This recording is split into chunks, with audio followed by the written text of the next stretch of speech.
mahal kong tagapakinig. Nagbabalik ang inyong paaralang panghimpapawid Aral TarlakHenyo sa RTV Tarlac, Channel 26, at sa bayang naririnig sa DZTC 828 Radyo Pilipino Tarlac. Tayo rin ay napapanood sa FB Live ng RTV Tarlac Channel 26. Sumasahimpapawid mula sa bayan ng Pura Tarlac, mula sa bayan ng San Clemente. Mula rito sa Borok Elementary School, Pura Tarlac, sa bayan ng Kapas Tarlac. ako, ang inyong guro,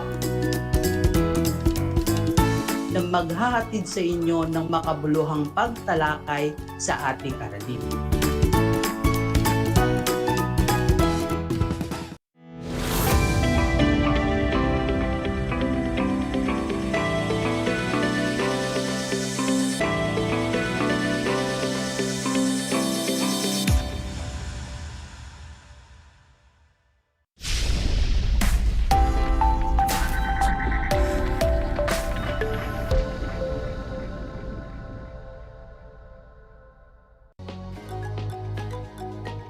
Welcome sa ating Project Shine, Aral TarlakHenyo ng Schools Division of Tarlac Province na kasalukuyang napapanood dito sa RTV Tarlac Channel 26, Converge Cable TV Channel 100, Facebook Live at sa bayang napapakinggan sa 828 AM, DZTC Radyo Pilipino Tarlac.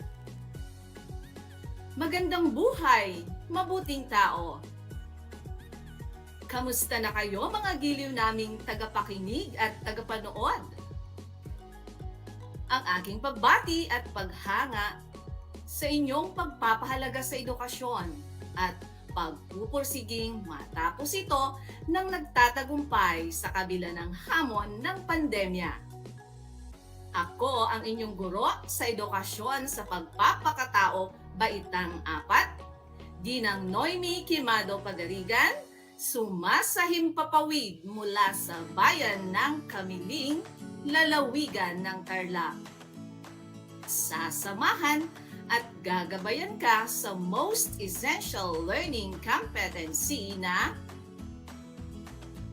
napahahalagahan ang lahat ng mga likha, may buhay at mga material na bagay sa pamamagitan ng pangangalaga ng kabundukan o kagubatan. Natitiyak kong kayo ay handang-handa na mga anak sa ating bagong aralin sa araw na ito. Maging alerto at listo sa anumang impormasyong magbibigay sa atin ng inspirasyon, pag-asa at aral sa buhay na makatutulong sa pagiging mabuting tao. Kailangan lang na makinig, manood, at makibahagi. Bago tayo magtungo sa isang bagong aralin, nais kong balikan natin ang nakaraang talakayan. Naaalala niyo pa ba ito? Kung oo, mahusay mga anak. Ito ay ang pangangalaga ng lahat ng mga likha, gaya ng mga halaman sa pamamagitan ng pagkikilahok sa mga programa at proyektong pampaaralan. Mga anak, ano-ano ang mga proyekto o programa tungkol sa pagpapahalaga sa mga halaman ang nalahukan mo na? Ikaw ba ay sumali na sa tree planting activity ng inyong paaralan? Kung oo, mahusay mga anak. Tunay ngang napahahalagahan ninyo ang mga nilikha ng Diyos. Isa na rito ang pagtatanim ng mga halaman at wastong pangangalaga sa mga ito. At ngayon sa ating bagong aralin, may inihanda akong isang laro. Nais kong ayusin ninyo ang mga pantig upang makabuo kayo ng isang salita na may kaugnayan sa ating aralin ngayong araw. Anong salita ang mabubuo mula sa mga pantig na tan, ba, ka, at gu. Maaari ninyong i-type ang inyong mga sagot sa ating comment section. Ayan, may nakita na akong tamang sagot. Ito ay kagubatan. Tama. Ang kagubatan ay isang lugar na may malaking bilang ng mga puno. Ito rin ang lugar na tinitirahan ng mga hayop at makikita rin dito ang mga iba't ibang uri ng mga halaman at iba pang mga likas na yaman. Nais nyo bang maglakbay sa isang kagubatan?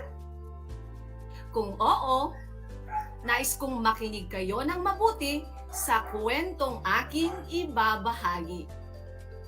Handa na ba kayo? Ang pamagat ay Ang Paglalakbay ni Bon Ibon at Laya Maya. Isinulat ng inyong lingkod at iginuhit naman ni Maria Lyja Rita P. Urbano. Tara, samahan natin sina Bon Ibon at Laya Maya sa kanilang paglalakbay. Matalik na magkaibigan sina Bon Ibon at Laya Maya. Sila ay nakatira sa isang mayamang kagubatan kung saan sila ay malayang nakalilipad at nakakapagpalipat-lipat sa iba't ibang puno sa kagubatan. Sagana rin dito sa pagkain. May mga punong hitik sa bunga na siyang kinagigiliwang kainin ng magkaibigan.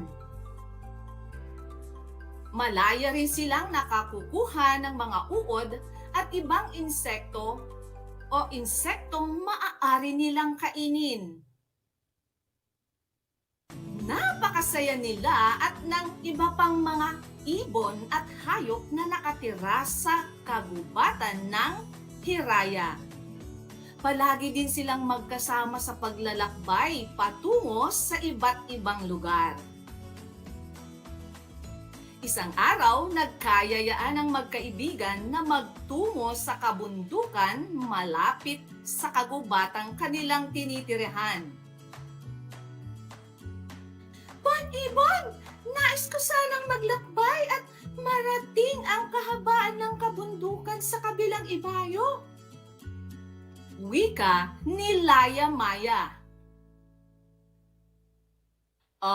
Bundok mayabong ang iyong tinutukoy, Laya Maya. Wika ni Bon Ibon. Napakaganda at napakayaman ng bundok na ito ayon sa mga matatanda. Dagdag pa ni Bon Ibon. Kaya't nagpasya ang magkaibigan na puntahan ang bundok mayabong upang makita ang ganda nitong taglay. Maagang gumising ang magkaibigan at sinimulan na nilang maglakbay. Bon Ibon, kay gandang pagmasdan ang malawak at lunti ang palayan. Wika ni Laya Maya. Tama ka, Laya Maya. Kay gandang ang pagmasdan ang lunti ang palayan. At kay sarap lang hapin ang sariwang hangin. Wika naman ni Bon Ibon. Mahaba-haba pa ang lalakbayin ng magkaibigan, ngunit hindi nila iniinda ang pagod dahil sa pananabik na masilayan ang ganda ng bundok mayabong. Bahagya silang huminto sa isang ilog upang uminom ng tubig. Ang lamig ng tubig! Wika ni Laya Maya. Oo nga. Ang sarap maligo dahil malinis ang tubig. Wika naman ni Bon Ibon. At uminom nga sila ng tubig at naligo sa ilog. nakapagpahinga na rin sila ng saglit. Sa di kalayuan ay natatanaw na ang bundok mayabong. Malapit na nating marating ang bundok. Wika ni Bon Ibon. Oo nga, Bon! Sabik na akong marating ito upang matikman ang mga bunga ng mga puno. Nagugutom na nga ako eh. Wika naman ni Laya Maya. At nagpatuloy sa paglalakbay ang magkaibigan. Nang marating ng magkaibigan ang bundok mayabong, laking gulat nila sa kanilang nasilayan. Ang inaasahan nilang mayamang bundok ay nagmistulang panaginip na lamang. Nakita nila ang nakakalbong kagubatan dahil sa walang pakundangang pamumutol ng mga puno. Nagpatuloy sa paglipad ang magkaibigan, layong makahanap ng makakain dahil sila ay nagugutom na. Ngunit, ang mga punong inaasahang mapagkukunan nila ng pagkain ay tuyot na. Kaya wala silang makuhang mga bunga. Hindi rin nila nakita ang mga inaasahang makakalarong mga hayop sa kagubatan. Nakakalungkot naman ang sinapit ng bundok mayabong. Wika ni Bon Ibon. Oo nga, Bon Ibon. Sa paglipas ng panahon ay unti-unti nang nasisira ang mga kabundukan at kagubatan. Bunga ito ng mga maling paggamit ng mga tao at nakapagdudulot ng masamang epekto sa ating kapaligiran. Ay! Buntong hininga ni Laya Maya. Tara, umuwi na tayo habang hindi pa bumabagsak ang ulan. Wika ni Bon Ibon.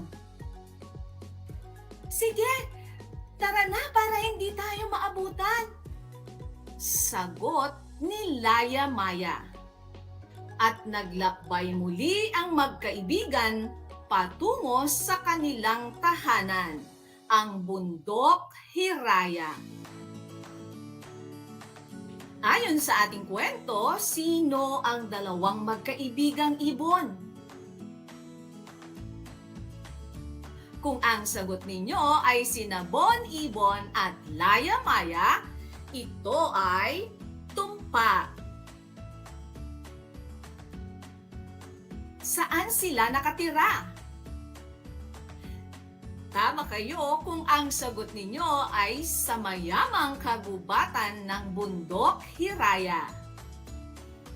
Ano naman ang napagpasyahang gawin ng magkaibigan? Kung ang sagot ninyo ay nagpasya silang maglakbay patungo sa bundok mayabong, tama kayo mga anak. Bakit sila nagtungo sa bundok mayabong? Tama kayo kung ang sagot ninyo ay nais nilang masilayan ang bundok mayabong na ayon sa mga matatanda ay sadyang napakaganda at napakayaman ng bundok na ito. Nakita ba nila ang inaasahang ganda at yaman ng bundok mayabong? Nakalulungkot isipin na hindi na nila nakita ang ganda at yaman ng bundok. Bigo silang mapatunayan ang sinasabi ng mga matatanda.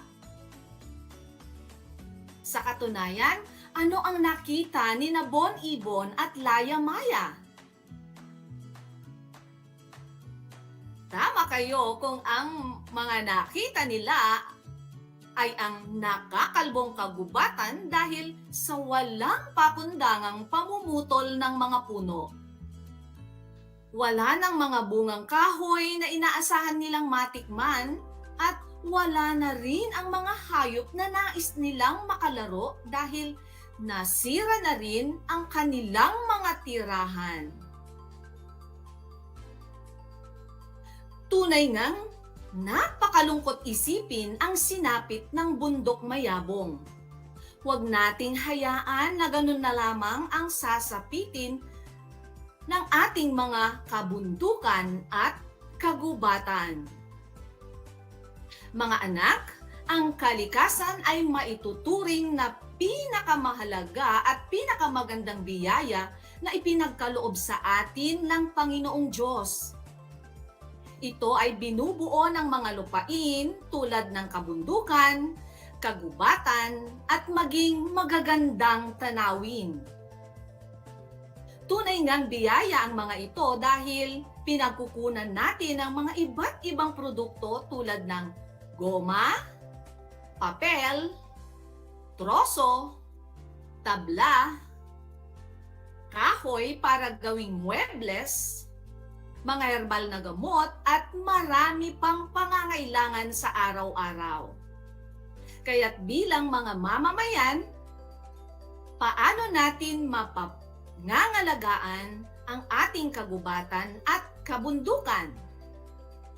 Sa bisa ng Presidential Decree number 705 o Revised Forestry Code tungkol sa pagprotekta ng kagubatan at kakahuyan sa Pilipinas, layon nito ang epektibong pangangasiwa ng mga lupain at yamang lupa at kung anong uri ng pangangalaga ang dapat ilaan para dito.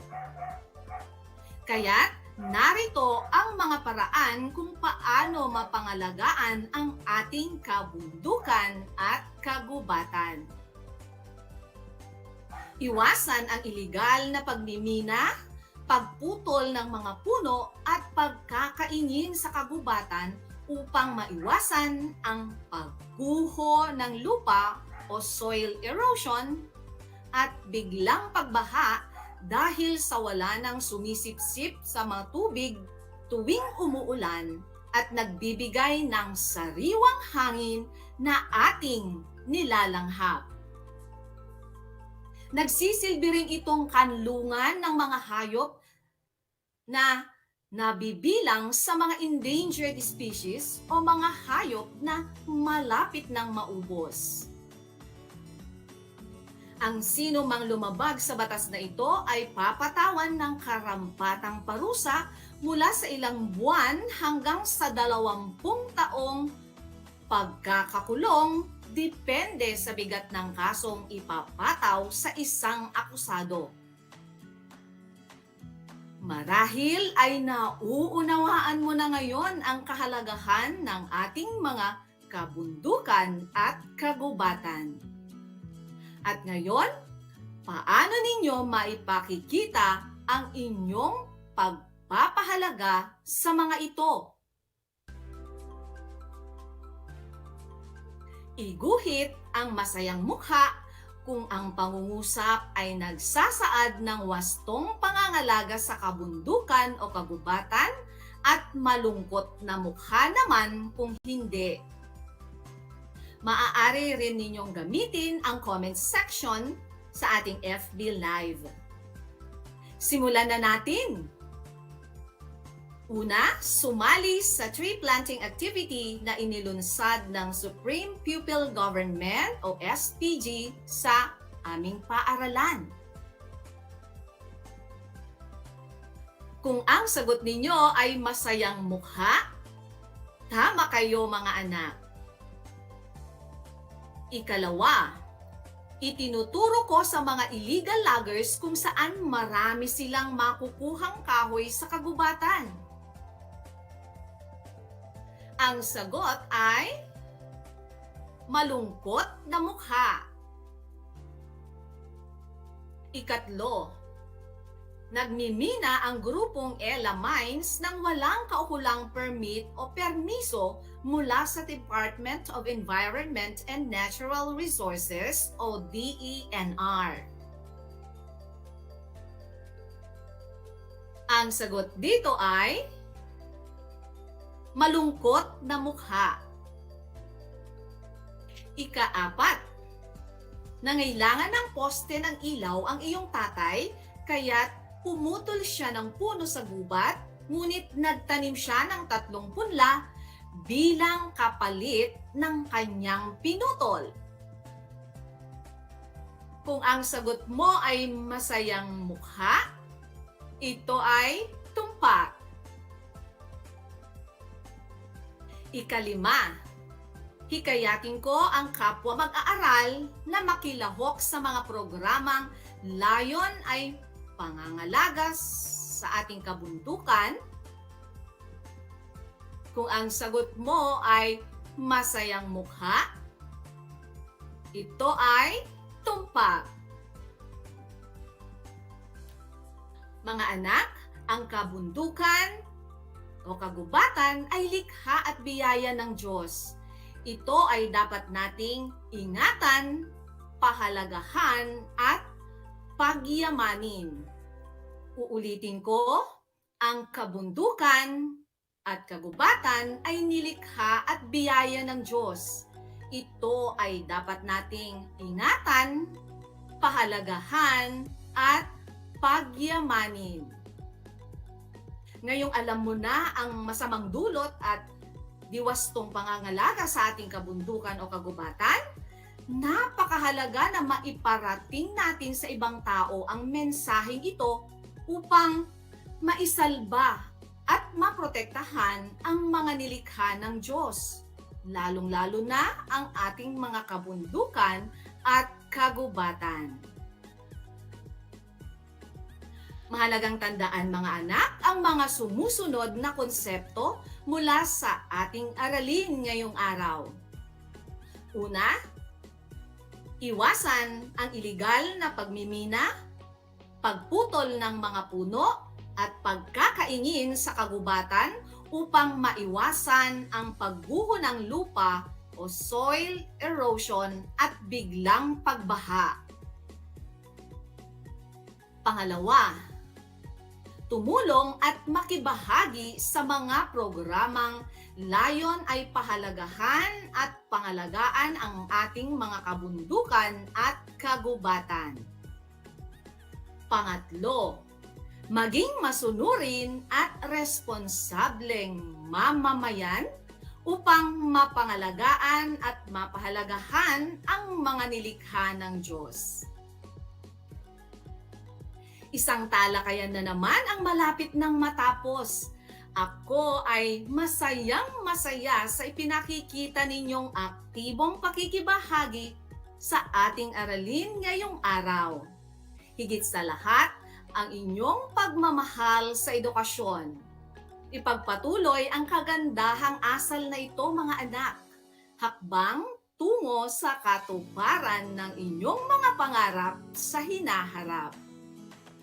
Sa puntong ito, panahon na upang alamin kung kayo ay may natutunan mula sa ating aralin sa pamamagitan ng munting pagsusulit.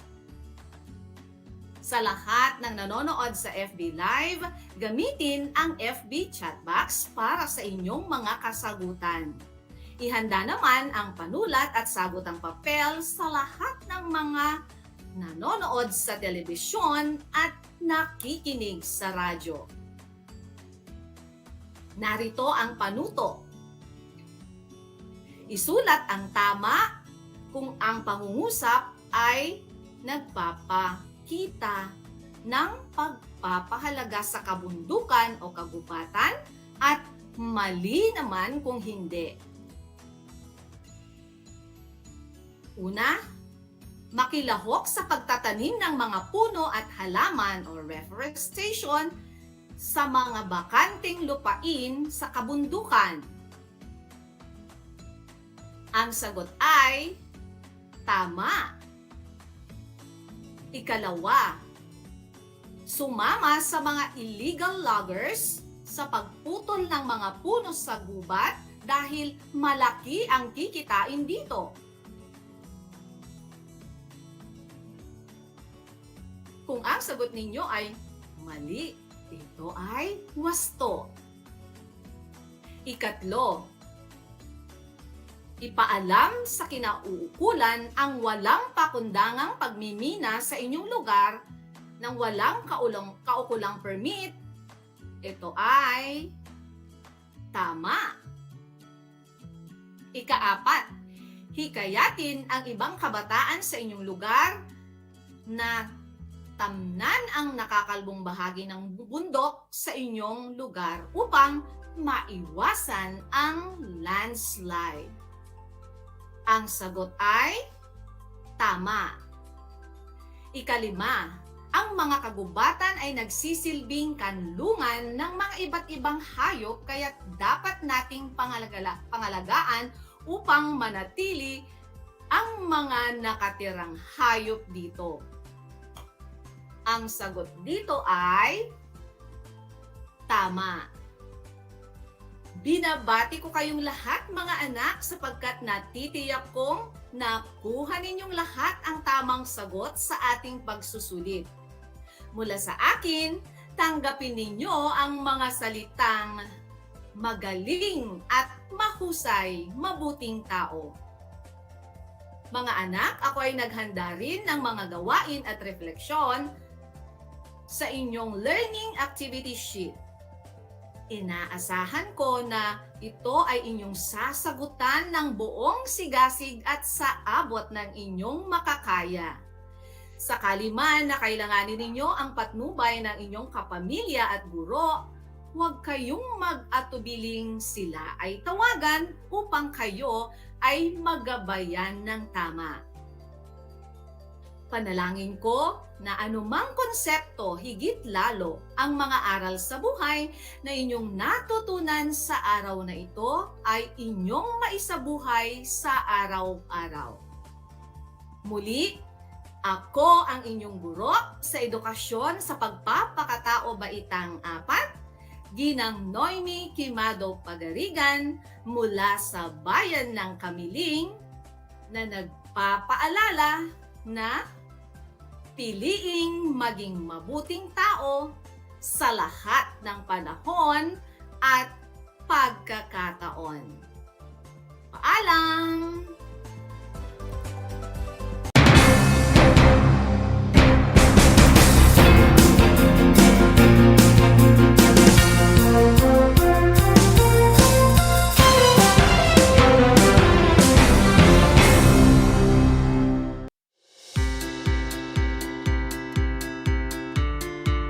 Upang matugunan ang mga kinakaharap na pagsubok ng mga guro at mag-aaral sa gitna ng kasalukuyang pandemya, nagsanib tulong sina Congressman Charlie Cojuangco ng unang distrito ng Tarlac, DEPED Region 3 Regional Director Dr. May B. Eclar at Tarlac Schools Division Superintendent Dr. Ronaldo Pozon para sa isang napapanahong proyekto na tinaguriang Project Shine, Aral TarlakHenyo.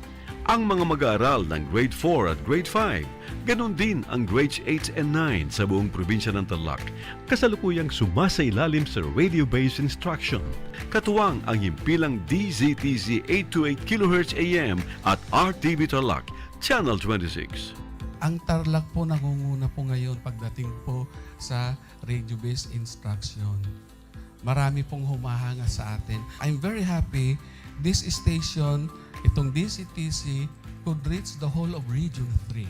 Hindi natin alam, we are contributing. We are creating a very big dent in the history of Philippine education. And I am proud. I am here in Tarlac. This is the noble cause of education in which you and I, without you knowing it, we are bound to do.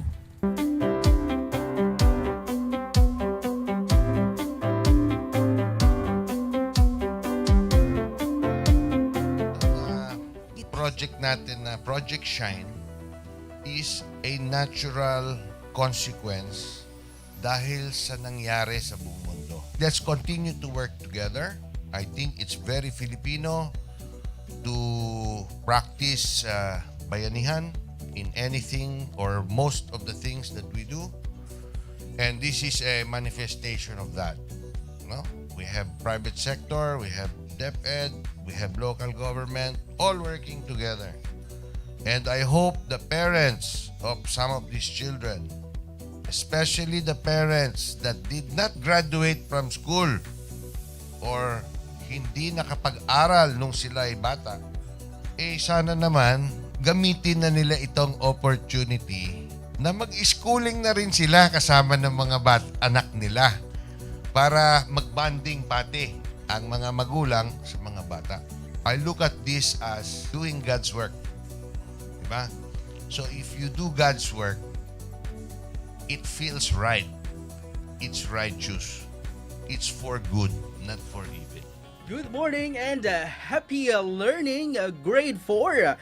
Welcome to Aral TarlakHenyo here on RTV Tarlac, Channel 26. Simulcast over DZTC 828, Radio Filipino Tarlac. I am Teacher Mercy Pacheco Bognot. This is Alistair Aidatu. I am Marie Josephine B. Andrade. I am Teacher Princess Marie M. Dueñas, and I will be your teacher broadcaster for today.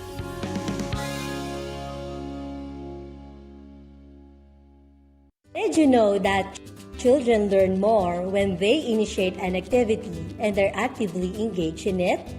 This is your science teacher broadcaster, Princess Diana L. Ronquillo for Aral TarlakHenyo. Let's learn science together on Aral TarlakHenyo. Catch us live every Monday to Friday from 8:30 a.m. to 5:30 p.m.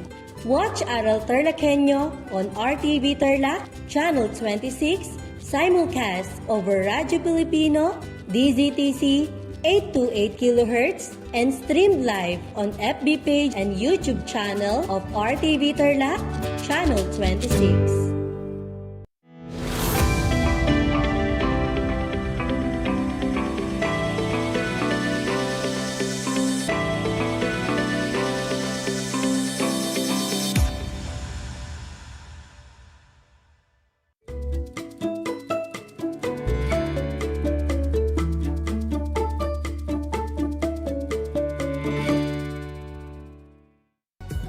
A brilliant day, my dear grade 4 learners. Here is another episode of Learning and Science that would help you to be bright. Welcome to Aral TarlakHenyo here on RTV Tarlac, Channel 26, simulcast over DZTC, Radio Filipino, Tarlac. For those who are Converged Cable TV subscribers, you can also watch us live on Channel 100. I am Riza P. Cantawe, your teacher broadcaster for today, broadcasting live from the municipality of Mungkada, Tarlac. Grade 4 learners, prepare your pen, paper, and your science for Quarter 4, Module 5, entitled Safety Precautions During Different Weather Conditions, as I give you a new learning experience. Before we go over with your module, make sure you are comfortable in your study corners, far from any distractions while listening to our broadcast. If you have questions or clarifications, you may also send me a message at 0910-181-8631. That's 0910-181-8631. In our previous episode, we have identified the different weather instruments that measure the different weather components. Now, let us have an enrichment activity to strengthen your knowledge about the previous lesson. With that, you need to answer Activity A under What's In, found on page 3 of your module. Let me read first the direction.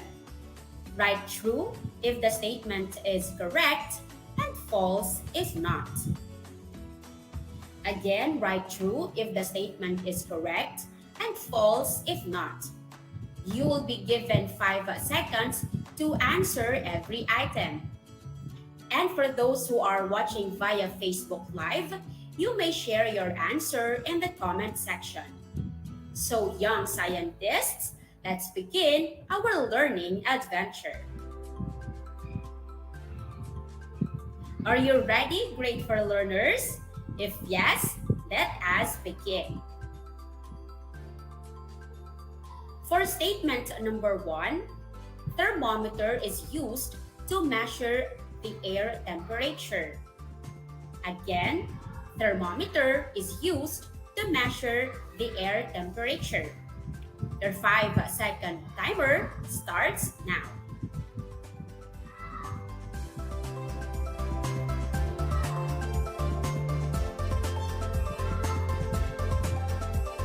If your answer is true, you are correct. We use thermometer in measuring the air temperature. Now, let us have statement number 2. Rain gauge is used to measure the amount of rainfall that has fallen over a specific period of time. I repeat, rain gauge is used to measure the amount of rainfall that has fallen over a specific period of time.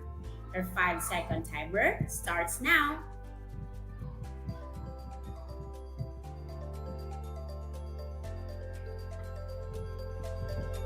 For statement number 2, the answer is true. Rain gauge is to be used in measuring the amount of rainfall. Did you get it right, kids? That's great. Let us proceed to item number 3. Observing the weather condition won't help us decide the kind of activities we will do for the day. Again, observing the weather condition won't help us decide the kind of activities we will do for the day. Your 5-second timer starts now.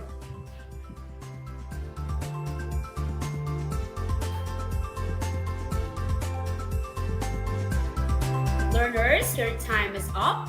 Let us now check your answers. The statement number 3 is false. Observing weather conditions is important before doing activities. Moving on with item number 4. Changing weather condition will help us decide what clothes to wear and what food to eat. Again, changing weather condition will help us decide what clothes to wear and what food to eat. Your 5-second timer starts now.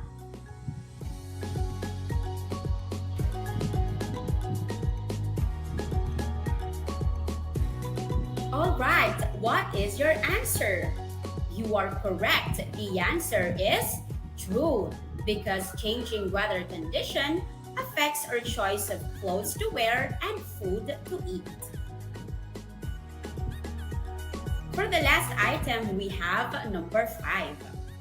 Weather charts talk about weather components at any given time. I repeat, weather charts talk about weather components at any given time. Your 5-second timer starts now.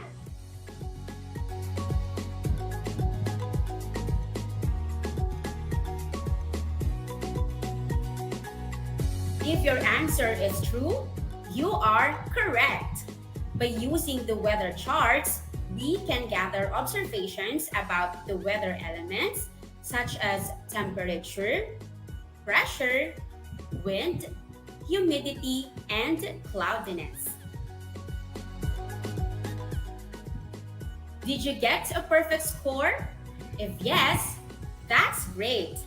That only means that you truly understood the previous lesson. If not, you don't have to worry because you can review the past lesson by watching the previous episode. This time, join me this morning for another enjoyable learning experience as we discuss the safety precautions during different weather conditions. Let us begin, kids.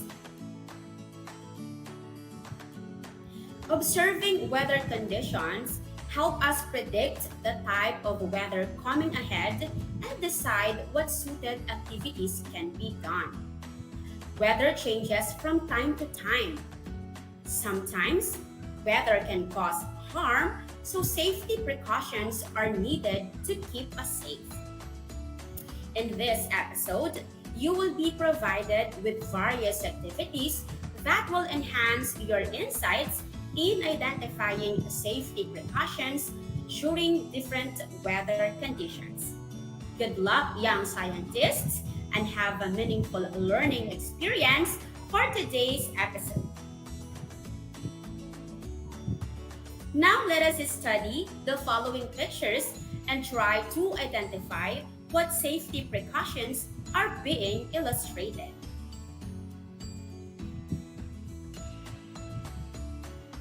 Kids, if you are ready and if you are comfortable with your learning corners, then let us have the first picture. What was shown on the first picture? Yes, children, you are correct.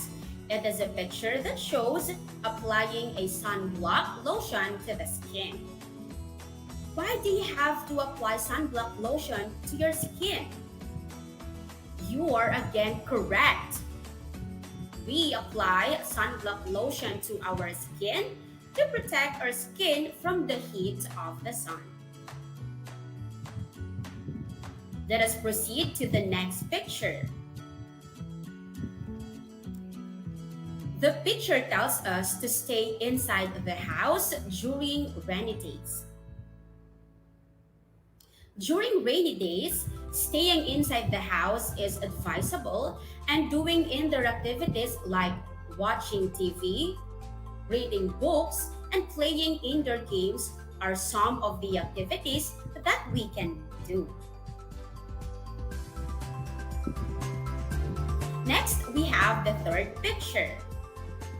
The picture shows flood because of heavy rain. Is it fine to play outside and wade in the dirty water? You are correct, children. We should not play and wade in the dirty water because we might catch colds or skin diseases. For the next picture, we have children using an umbrella. What does the picture tell us? It tells us to protect our skin from the extreme heat of the sun by using an umbrella. Now look at our next picture. What does this picture tell us? It tells us to wear wide-brimmed hat when working under the sun.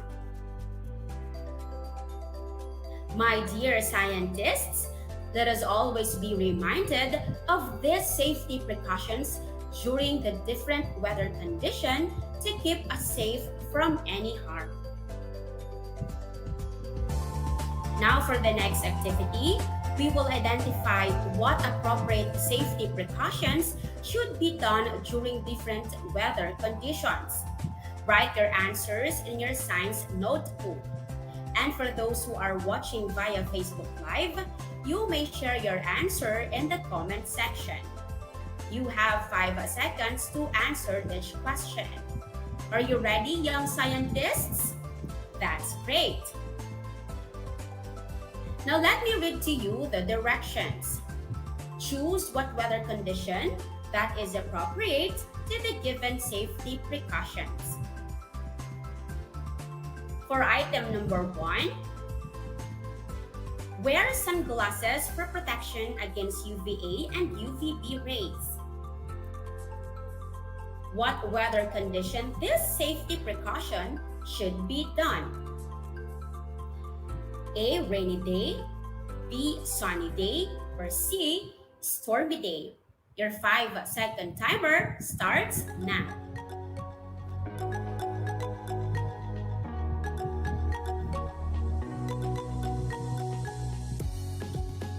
Learners, your time is up. The correct answer is letter D, sunny day.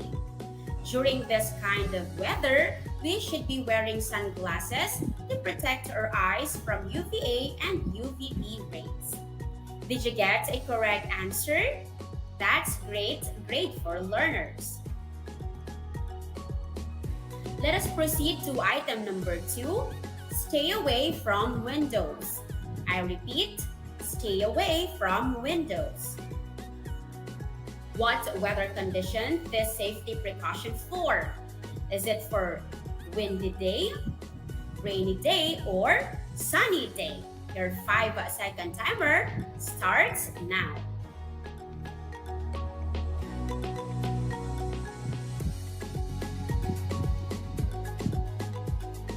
Young scientists, what is your answer?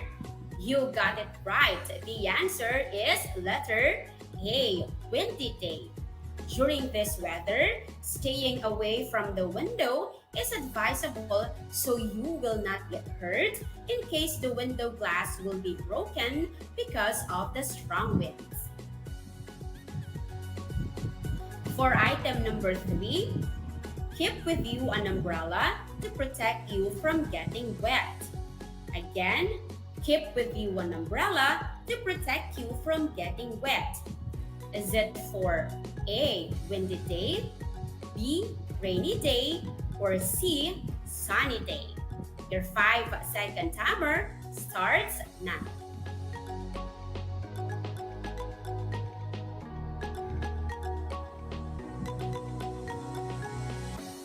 Time is up, young scientists. If your answer is letter B, rainy day, then you are correct. Using umbrella and other clothes for rainy season, such as raincoats and boots, will keep you from getting wet to prevent catching fever. For our next item, purchase a nice bright colored raincoat that is full-sized and covers you from head to toe. Again, purchase a nice bright colored raincoat that is full-sized and covers you from head to toe. What weather condition should this safety precaution must be done? A, rainy day, B, sunny day, or C, stormy day? Your 5-second timer starts now.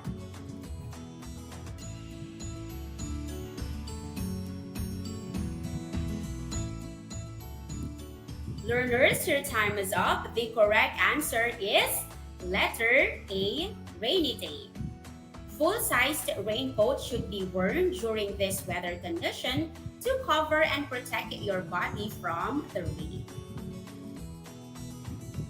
For item number 5, limit your time of exposure under the heat of the sun, especially between 11 a.m. and 4 p.m. Is this safety precaution for A, windy day, B, rainy day, or C, sunny day? Your 5-second timer starts now.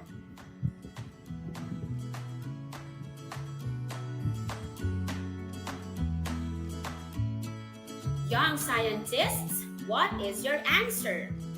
You got it right. The answer is letter C, sunny day. Too much exposure from the extreme heat of the sun is dangerous to our skin. Great discovery, my grade for learners. You are on the right track now. Keep going. In conclusion for today's lesson, always be reminded of the different safety precautions during different weather conditions. For sunny day, wear loose-fitting, light-colored clothing made from breathable fabric. Drink plenty of cool liquids, especially water, before you feel thirsty to decrease your risk of dehydration. Wear a wide-brimmed breathable hat or use an umbrella. Wear sunglasses for protection against UVA and UVB rays. Limit your time of exposure under the heat of the sun, especially between 11 a.m. and 4 p.m. And use sunblock lotion. Here are the safety precautions during windy day. Get indoors if possible when high winds are occurring. Stay away from windows. If you're stuck outside in high winds, seek the safest shelter possible. This could be next to a building or in an exterior below-ground stairwell. During extreme high winds, the safest place in an open area may be face down in a ditch or low-lying ground with your hands clasped behind your head. If you are riding on a vehicle, advise the driver to reduce speed. Here are the safety precautions during rainy days. Keep with you an umbrella to protect you from the rain and help you move around and reach a safer place. Have a nice bright colored raincoat that is full-sized and covers you from head to toe. Go for separate shirts and pants pieces if needed. If you stay in an area of torrential rainfall, invest in gumboot. Having proper footwear is essential for you to walk through pools of water and dirty areas whenever you step outside or is returning home. Make sure to wash your hands properly. Get a small sanitizer, which can be kept in the bag. Wear a jacket. A nice warm jacket can prevent you from getting cold. Have a towel that can clean the body well, absorb all the water, as well as dry quickly to be used again. And for stormy days, prepare for wind. Secure yard items that may blow around. Watch for tree limbs. Know your flood hazard. Get sandbags. Report localized flooding. And during storms, keep pets indoors in a sheltered area. Young scientists, let me give you a short trivia. In modern meteorological records, Super Typhoon Haiyan, also known as Super Typhoon Yolanda, made a landfall in the Philippines on November 8, 2013 as a Category 5 storm. It caused very bad damage to the Visayas Islands, the country's central region and home to 17 million people. Typhoon Yolanda was the most powerful storm in 2013 and one of the most powerful typhoons of all time. We do not want that to happen again, so it is very important to be prepared at all times. Grade 4 learners, please bear in mind all the safety precautions that were mentioned for you to be safe from all the weather conditions. Have a disaster plan ready for you and for your family. Keep in mind also that the most important thing you can do is simply check the weather forecast. Watching TV, checking online, or listening to the radio can help you stay informed. But sometimes, being informed isn't enough. At a young age, you should also be aware of the things that you can do to keep you and your family safe. First, you should know your your location, schoolwork. Another is to have a ready supplies kit containing flashlights, a hand crank radio, water and dried food, a first kit, and various other useful items. These things will help you survive during bad weather conditions. Congratulations, my dear grade 4 learners! for another learning adventure for today. Now, let me leave you some work to do at home. Please answer the additional activity found on page 17 of your module. Let me read to you the direction. Make a poster showing safety precautions during different weather conditions. Do it in your science notebook.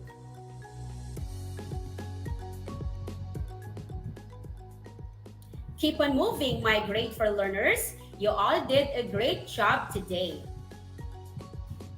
And that's all for today, young scientists.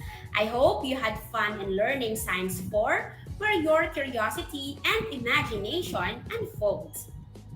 For those of you who are sending their answers, questions, and messages using the comment section of our Facebook Live, I will check them out later after our session. If you have questions or clarifications, you may also send me a message at 0910-181-8631. That's 0910-181-8631. Please continue to tune in to Aral TarlakHenyo here on RTV Tarlac, Channel 26, simulcast over DZTC Radio Filipino Tarlac, and Channel 100 for Converge cable subscribers. Please like, share, and follow our Facebook page, RTV Tarlac Channel 26. For the time being, because of the pandemic, limitations fixed us in negativity. But bear in mind that our condition is temporary and that we are all capable of making change in our lives. This is your teacher, Teacher Riza. Thank you for joining me in our fun-filled yet exciting learning adventure. My dear grade 4 learners, always remember, optimistic things are possible. Stop doubting yourself, work hard, and make it happen. See you on Wednesday.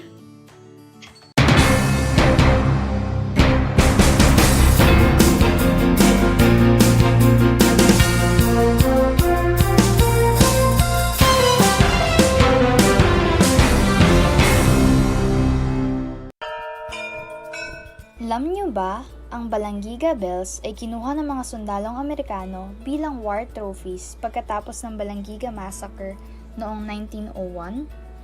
Matapos ang 117 years, na ibalik ng US noong December 11, 2018 ang iconic church bells sa Pilipinas. Ang church bells na ito ay naglalarawan ng kalayaan, katapangan, at pananampalataya ng mga Pilipino. Alam niyo na! Yan ang Balanggiga Bells.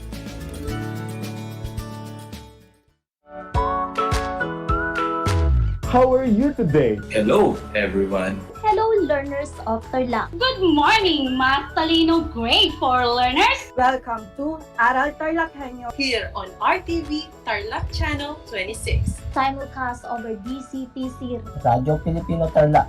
I'm Sir Glenn, your teacher broadcaster. Broadcasting live here at Paniki Tarlac. Remotely here in Concepcion, Tarlac. Live here at Barangay Pedro Elquines, Mayantok, Tarlac. Broadcasting live from Ramos National High School. Your anchor teacher today for grade 9 mathematics. Your partner in education this time of pandemic.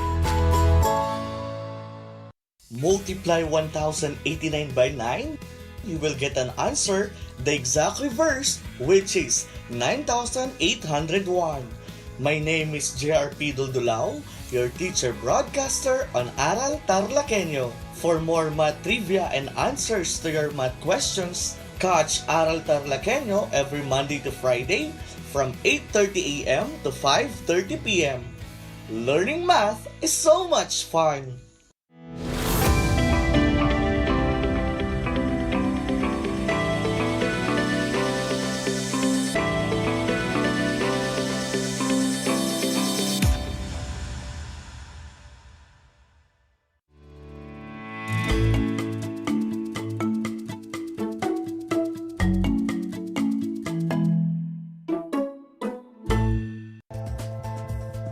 Good morning, learners! Welcome to Aral TarlakHenyo, here on RTV Tarlac, Channel 26, simulcast over DCTC 828 AM, Radyo Filipino Tarlac, and on Converge Cable, Channel 100. I am Annalisa S. Lopez, your teacher broadcaster for Mathematics Grade 4, broadcasting live from Santa Ignacia, Tarlac.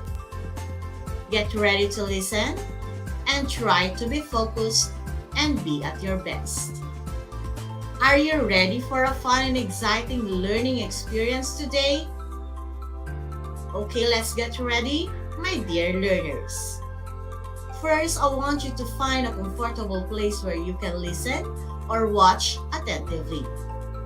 You must have your pencil or pen, your notebook or paper, your learner's material, and your learning activity sheets or LAS.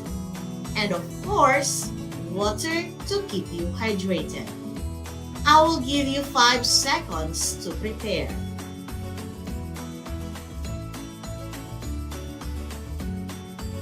We are now in the 7th week of the 4th quarter, and in today's lesson, we will be discussing lesson 11, which is all about drawing inferences. And at the end of the lesson, you are expected to draw inferences based on the data presented in a double bar graph. Are you ready now to be with me on the next 25 minutes?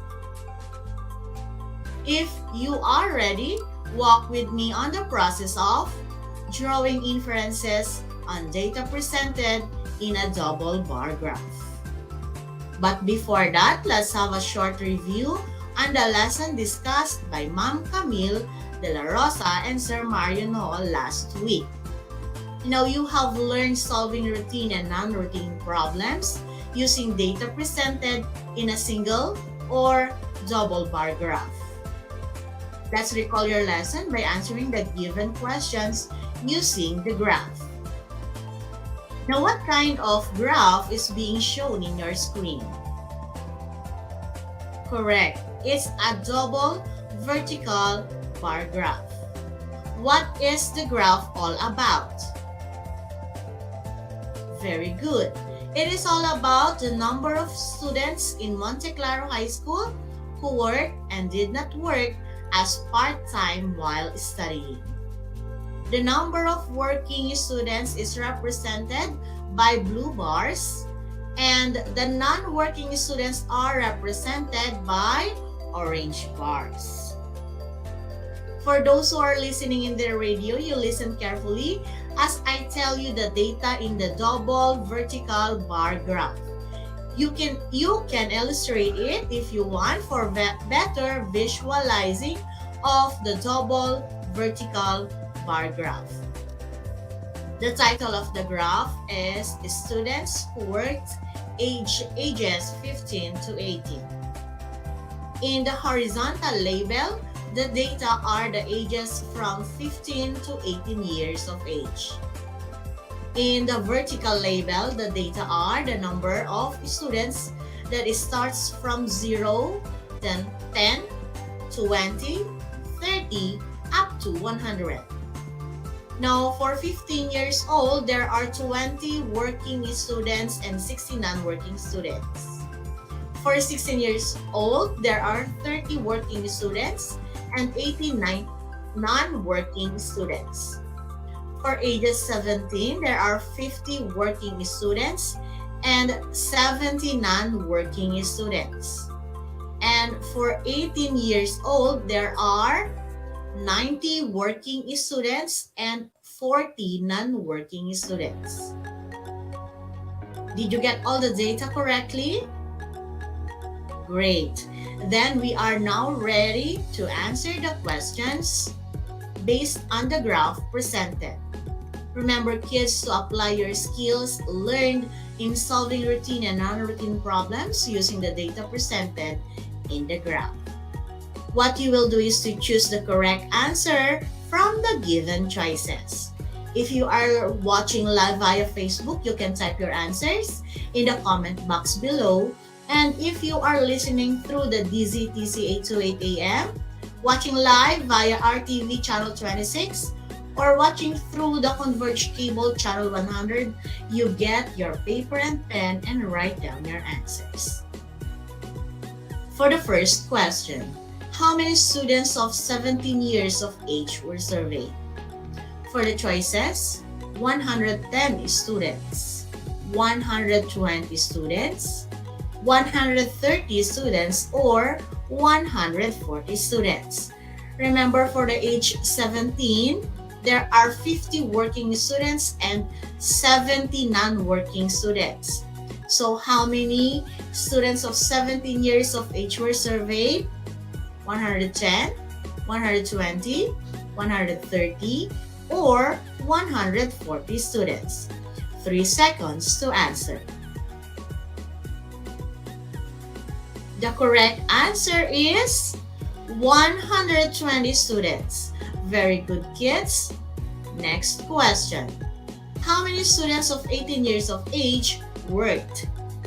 Is it 20, 30, 50, or 90? Comment down your answers. Did you answer 90? Great job, kids! You are correct. Next, what is the difference between the number of working and non-working students in age group of 15? Remember that in age 15, there are 20 working students and 60 non-working students. What will you do to get the difference? Correct, you will subtract.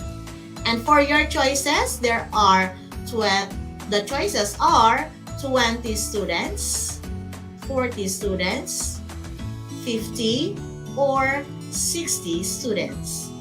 3 seconds to write your answer.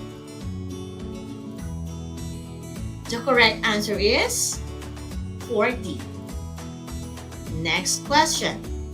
Which age group worked the most?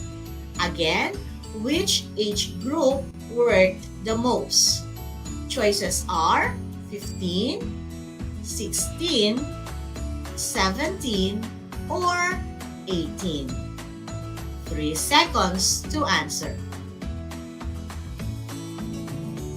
The correct answer is 18 years old because there are 90 working students. Class, why do you think some of the students work while they are studying? Again, why do you think some of the students work while they are studying? I will give you 10 seconds to answer. Comment down your answers, FB and YouTube viewers. Your 10 seconds starts now.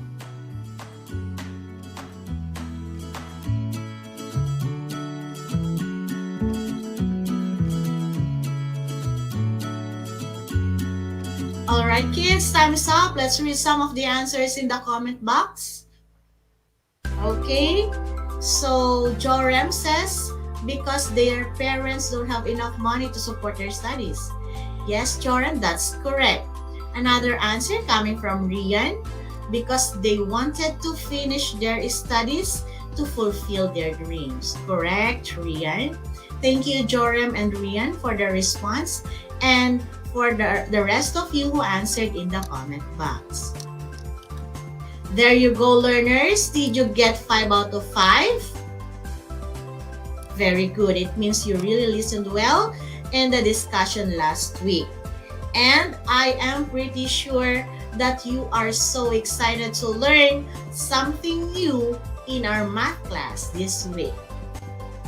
Now, in today's lesson, we are going to learn how to draw inferences based on the data presented in a double bar graph. Now to start with, let's study the illustrative example number 1. Ellen opens her bakery 6 days a week. The graph shows her sales last week. If she wants to close her bakery either Monday, Tuesday, Wednesday, Thursday, or Friday, or Saturday, what day should she close it? Why? So let's study the graph. The given data in the vertical label are sales in pesos that starts from 0, 500, 1,000, 1,500, 2,000, and 2,500. The horizontal label are the days of the week that starts from Monday up to Saturday. The green bar for breads and the orange bar for cakes. As we study the double bar graph, on Monday, Ellen sales for breads is 1,100 pesos, and for cakes, 2,000 pesos. While in Tuesday, they have 1,000 peso sales for bread and 1,800 pesos for cakes. Wednesday, 800 pesos for breads and 1,500 pesos for cakes. And on Thursday, 800 pesos for bread and 1,500 pesos for cakes. Friday sales, 500 pesos for bread and 900 pesos for cakes. And the sales on Saturday was 1,400 for bread and 2,300 for cakes.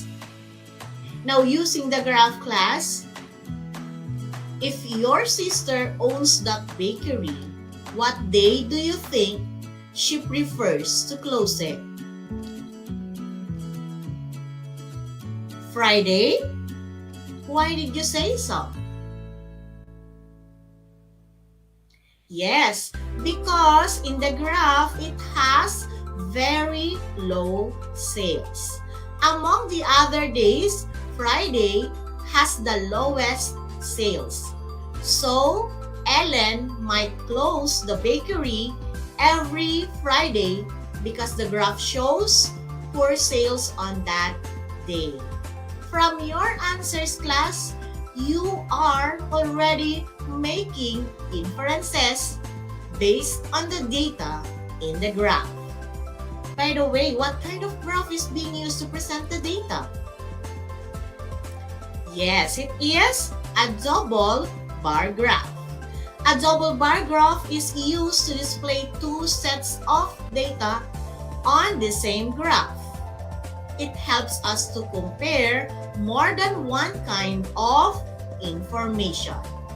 In our illustrative example number 1 class, the two sets of data presented are sales for breads and cakes in Ellen's bakery. Now, using the information and data in the graph, how do we make inference? What is inference anyway? According to Merriam-Webster, inference may be defined as the process of drawing conclusions based on the evidence and reasoning. Making inferences refers to the process of taking information from reliable data and use this to draw a conclusion. Take note, learners, of the phrase drawing conclusions based on the evidence and reasoning and the process of taking information from reliable data. It means that in making inferences, it should be factual and evidence-based and not on your feelings or your opinion. Now, to draw inferences, it is important to observe the parts of the graph. Next is understand the relationship being illustrated on the graph and make predictions based on the described situation presented by the data on the graph. Again, kids, to draw inferences, first is to observe the parts of the graph. Next is understand the relationship being illustrated in the graph and make predictions based on the described situation presented by the data on the graph. Now, for further clarification of our lesson, let's try illustrative example number 2. First, let's observe the parts of the graph. The graph is all about the scores in a test by 4 pupils, namely Jeff, Pedro, Lovely, and Mary.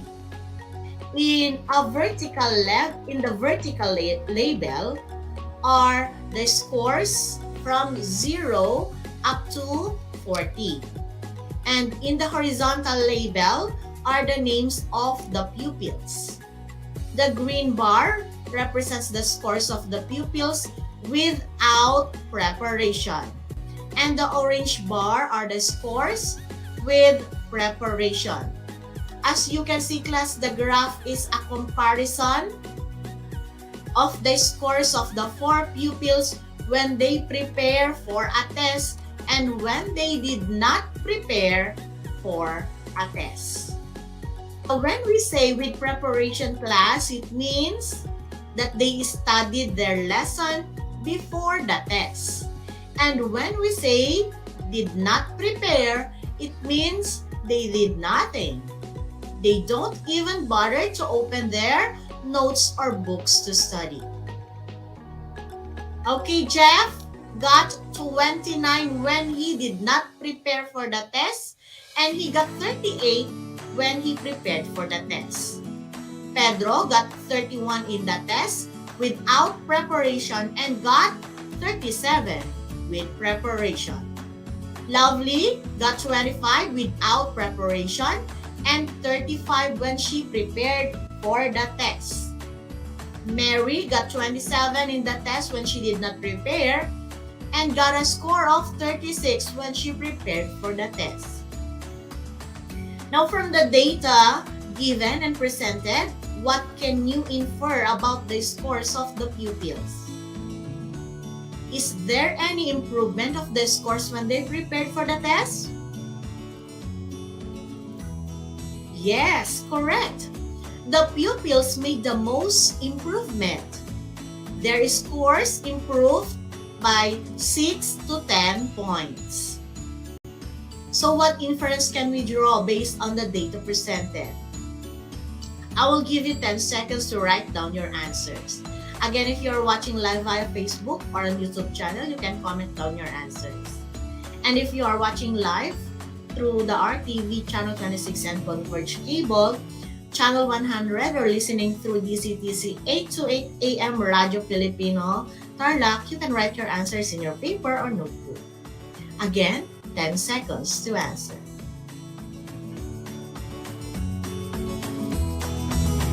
Now, class, if you say or if you answered preparation helped pupils to score higher, you are correct. Very good.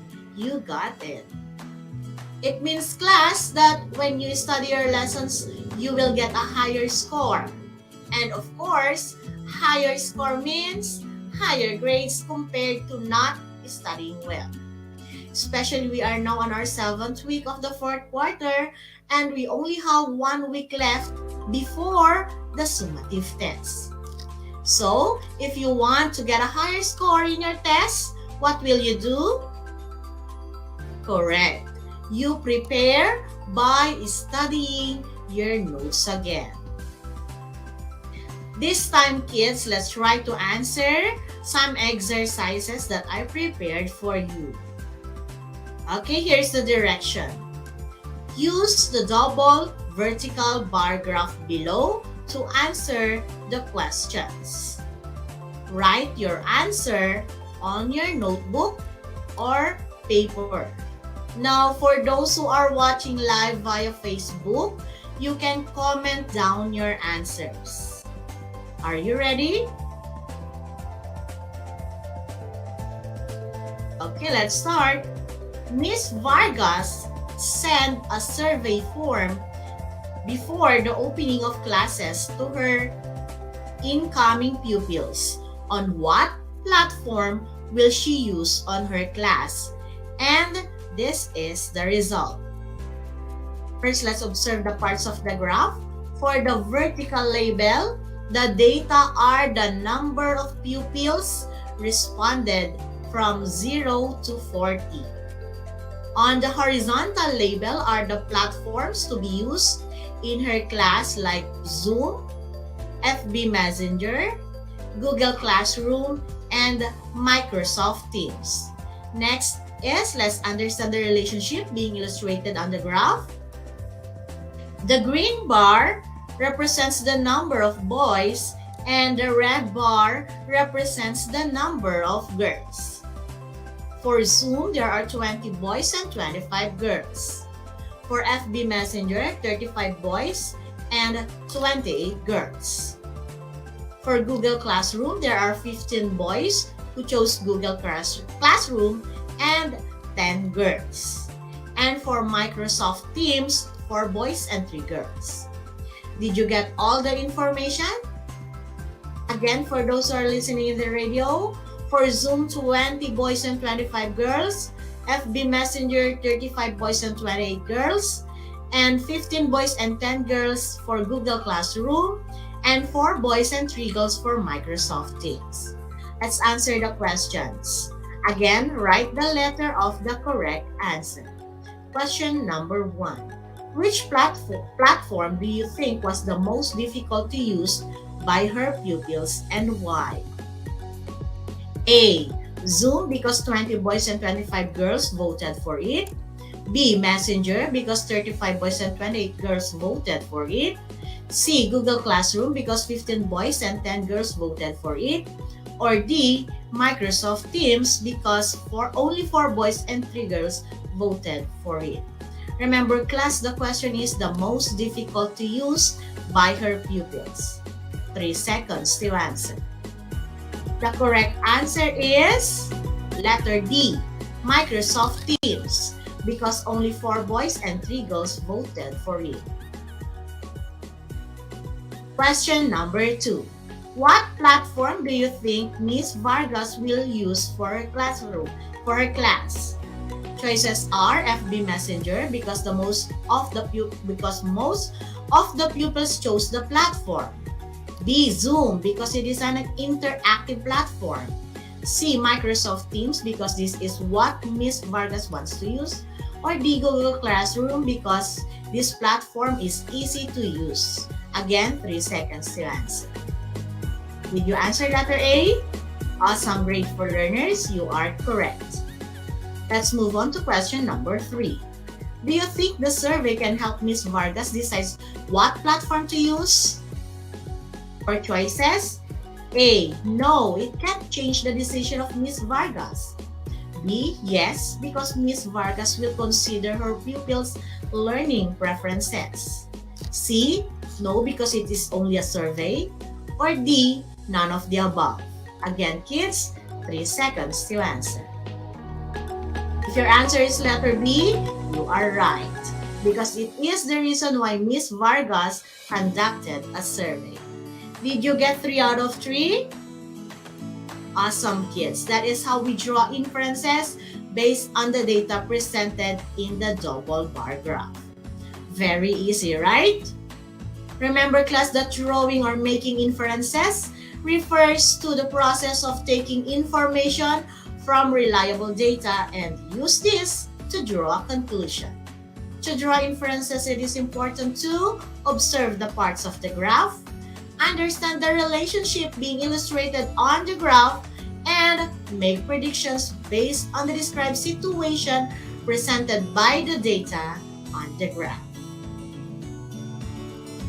There you have it, my dear grade 4 learners. Congratulations for a job well done. That concludes our 25-minute fun and fruitful learning experience today in the world of mathematics. Now, if you have any questions and clarifications about our lesson discussed today, you can ask your subject teacher or your parents or whoever helps you and guides you in answering your learning activity sheets. Well, that's all for now, my dear grade 4 learners. You will have more of this on the next meeting. I hope you learned a lot today.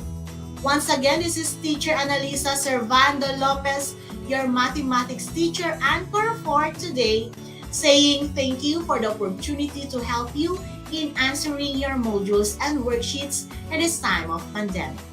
Keep safe, everyone, and God bless.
Alam niyo ba na ang 2014 Philippine Basketball Marathon ay ang pinakamahabang basketball match ayon sa Guinness World of Records?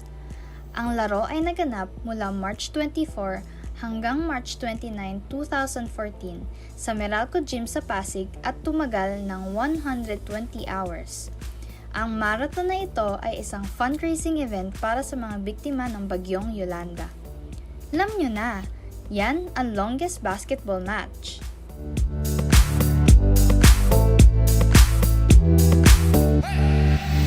Ang Tagalog ay ang wika ng mga taga Quezon, Batangas, Bulacan at ng iba pang katutubong nagsasalita nito. Ang Filipino ay ang pambansang wika batay sa tinadhana ng 1987 Constitution. Tara na at matuto ng salitang Filipino. Manood at makinig ng Aral TarlakHenyo sa RTV Tarlac, Channel 26 at sabayang naririnig sa Radyo Pilipino, DZTZ 828 at napapanood din live sa FB page at YouTube channel ng RTV Tarlac, Channel 26. Manood at matuto ng ating mga aralin sa Filipino. Dito lang yan sa Aral TarlakHenyo. Ako si Ma'am Crystal May Aquino, ang inyong teacher broadcaster sa Filipino. Bahagi mo Radyo Pilipino saan mang bahagi ng Pilipinas, saan mang bahagi ng mundo, anumang uri ng pamumuhay. Kabahagi mo Radyo Pilipino. Radyo Pilipino sumasahimpapawid sa DWPR 1296 Dagupan, DZTC 828 Tarlac, DZLT 1188 Lucena, DZYN 1539 Mindoro, DWRL 1080 Legazpi, DWRN 657 Naga, DYRB 540 Cebu, DYRL 1035 Bacolod, DYRN 1134 Dumaguete, DXCO 1044 Cagayan de Oro, DXGS 765 General Santos, DXOC 1494 Ozamis, DXOW 981 Davao at Radio Filipino Podcast Center Manila. Ito ang kabahagi mo Radyo Pilipino, napapakinggan on air and online sa buong mundo sa pamamagitan ng www.radiopilipino.com. Impormasyong may kalidad at serbisyong may halaga, kasama katuwang kapinoy. Kabahagi mo Radyo Pilipino.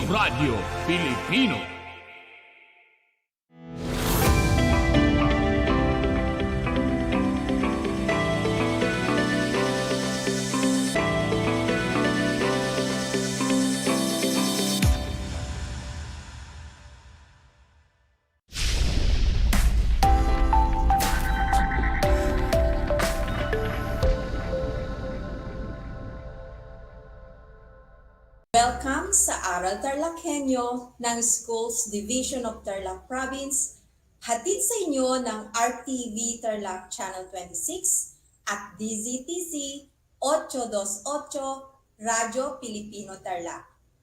Mapapanood din ito sa Converge Cable Channel 100. Magandang araw mga batang TarlakHenyo! Kumusta na kayo mga giliw kong mag-aaral sa ika-4 na baitang? Ang aking pagbati at paghanga sa inyong masidhing pagpupunyagi sa patuloy na pag-aaral sa himpapawid upang matuto sa kabila ng hamon ng pandemya. Ako ang inyong guro sa Filipino 4 para sa araw na ito, Glenda C. Guevara, magtuturo sa inyo broadcasting live mula dito sa bayan ng Gerona, Tarlac. Sasamahan at gagabayan ko kayong maunawaan ang nilalaman ng ating aralin sa loob ng 25 minuto. Kung mayroon kayong mga katanungan tungkol sa ating aralin, ay pwede ninyong ipadala direkta sa aking messenger at ating sasagutin pagkatapos ng ating talakayan. Matanong ko lang, nagmerienda na ba kayo?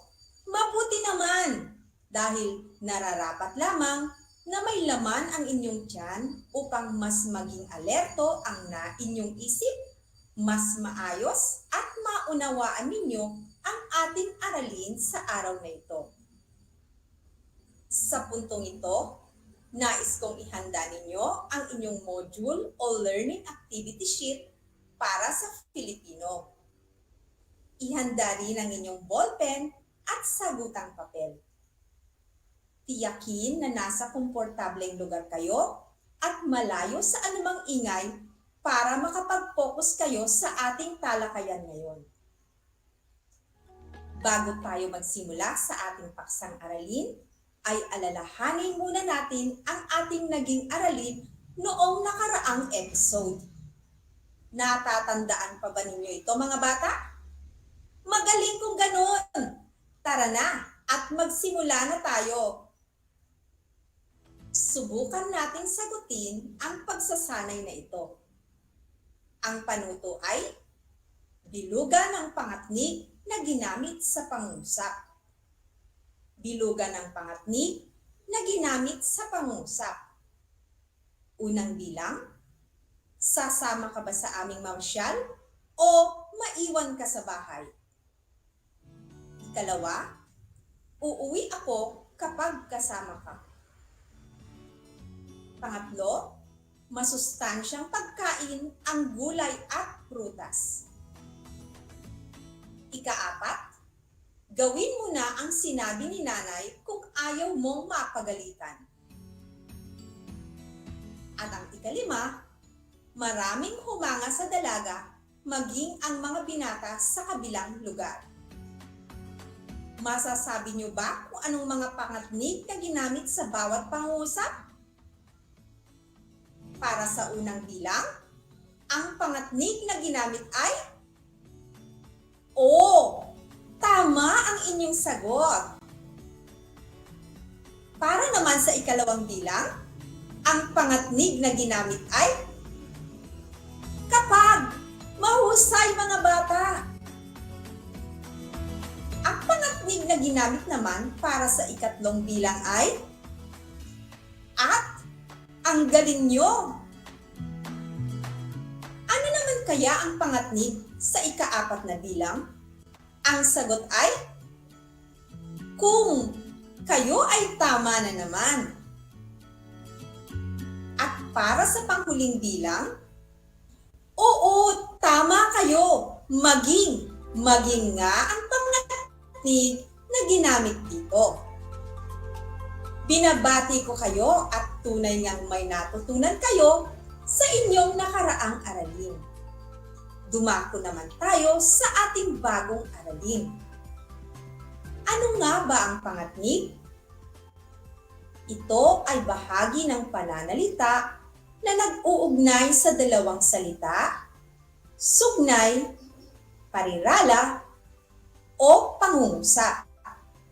Maaari itong nagpapakita ng pagbubuklod, pagsasalungat, o paglilinaw. Karaniwan itong makikita sa simula o kalagitnaan ng pangungusap. May iba't ibang uri ng pangatnig, ngunit ang pag-aaralan natin ngayon ay ang mga pangatnig na paninsay at pangatnig na pananhi. Ang pangatnig na paninsay, ito ay ginagamit kapag sinasalungat ng unang bahagi ang pangungusap ng ikalawang bahagi nito. Ang mga salitang pangatnig na maaaring gamitin ay ngunit, subalit, datapwat, samantala, o kahit. Basahin natin mga bata ang mga sumusunod na pangungusap na may pangatnig na paninsay. Sa unang bilang, uminom ako ng gamot kanina, ngunit masakit pa rin ang aking ulo. Ang unang bahagi ng pangungusap na uminom ako ng gamot kanina ay sumasalungat sa ikalawang bahagi ng pangungusap na masakit pa rin ang aking ulo. Ginamit ang pangatnig na ngunit. Para naman sa ikalawang bilang. Magaling sa basketball si Lito, subalit mas gusto niya ang pagbibisikleta. Ang unang bahagi ng pangungusap na magaling sa basketball si Lito ay hindi sumasang-ayon sa ikalawang bahagi ng pangungusap na mas gusto niya ang pagbibisikleta. Ang ginamit na pangatnig dito ay subalit. Dumako naman tayo sa ikatlong bilang. Datapwat matalino siya, wala naman siyang kaibigan. Matalino siya ang unang bahagi ng pangungusap na hindi umaayon sa ikalawang bahagi ng pangungusap na wala naman siyang kaibigan. Ginamit ang pangatnig na paninsay na datapwat. Para naman sa ikaapat na bilang, si Aling Nena ay mahilig sa kape, samantalang si Aling Liza ay ayaw ito. Ang unang bahagi ng pangungusap ay si Aling Nena ay mahilig sa kape ay hindi naman inaayunan ng ikalawang bahagi ng pangungusap na si Aling Lisa ay ayaw naman ito. Samantala naman ang pangatnig na paninsay na ginamit dito. Ikalimang pangungusap, masayang ipinagdiwang ni Nathan ang kanyang kaarawan, kahit wala siyang handa. Ang unang bahagi ng pangungusap na masayang ipinagdiwang ni Nathan ang kanyang kaarawan, ay sinasalungat naman nito ang ikalawang bahagi ng pangungusap na wala siyang handa. Ang ginamit na pangatnig ay kahit. Masasabi ba ninyo ulit mga bata kung ano-ano ang mga pangatnig na paninsay na ginamit sa mga pangungusap? Halina at sabay-sabay nating basahin. Ngunit, subalit, datapwat, samantala, at kahit. Dumako naman tayo sa susunod na pangatnig na ating pag-aaralan ngayon. Ito ay ang pangatnig na pananhi. Ano naman ang pangatnig na pananhi? Ito ay ginagamit upang magbigay ng dahilan, kung nangangatwiran, at kung tumutugon sa tanong na bakit. Maaaring gamitan ng mga salitang kasi, dahil, sapagkat, o palibhasa. Atin nang basahin mga bata ang mga halimbawa ng mga pangungusap na may pangatnig na pananhi. Sa unang bilang, nahulog ang bata sa kanal, palibhasa'y hindi niya tinitingnan ang kanyang dinaraanan. Bakit nahulog ang bata sa kanal? Ang sagot ay, palibhasa'y hindi niya tinitignan ang kanyang dinaraanan. At ang pangatnig na ginamit dito ay palibhasa. Ito ang pangatnig na pananhi. Dumako naman tayo sa ikalawang pangungusap. Masaya ang mga bata sa aming lugar dahil nakabalik na sila sa kanilang paaralan. Bakit masaya ang mga bata sa aming lugar? Ang sagot ay, dahil nakabalik na sila sa kanilang paaralan. Ang salitang dahil ay isang pangatnig na pananhi. Isunod natin ang pangatlong pangungusap. Ginawaran siya ng parangal sapagkat isinoli niya ang napulot na pitaka. Bakit ginawaran siya ng parangal? Sapagkat isinoli niya ang napulot na pitaka. Tama! Tama ang iyong sagot. Sapagkat naman ang ginamit na pangatnig sa pangungusap. Dumako na tayo sa pang-apat na pangungusap. Ang mga ibon ay lumilipad kasi sila ay may pakpak. Bakit lumilipad ang mga ibon?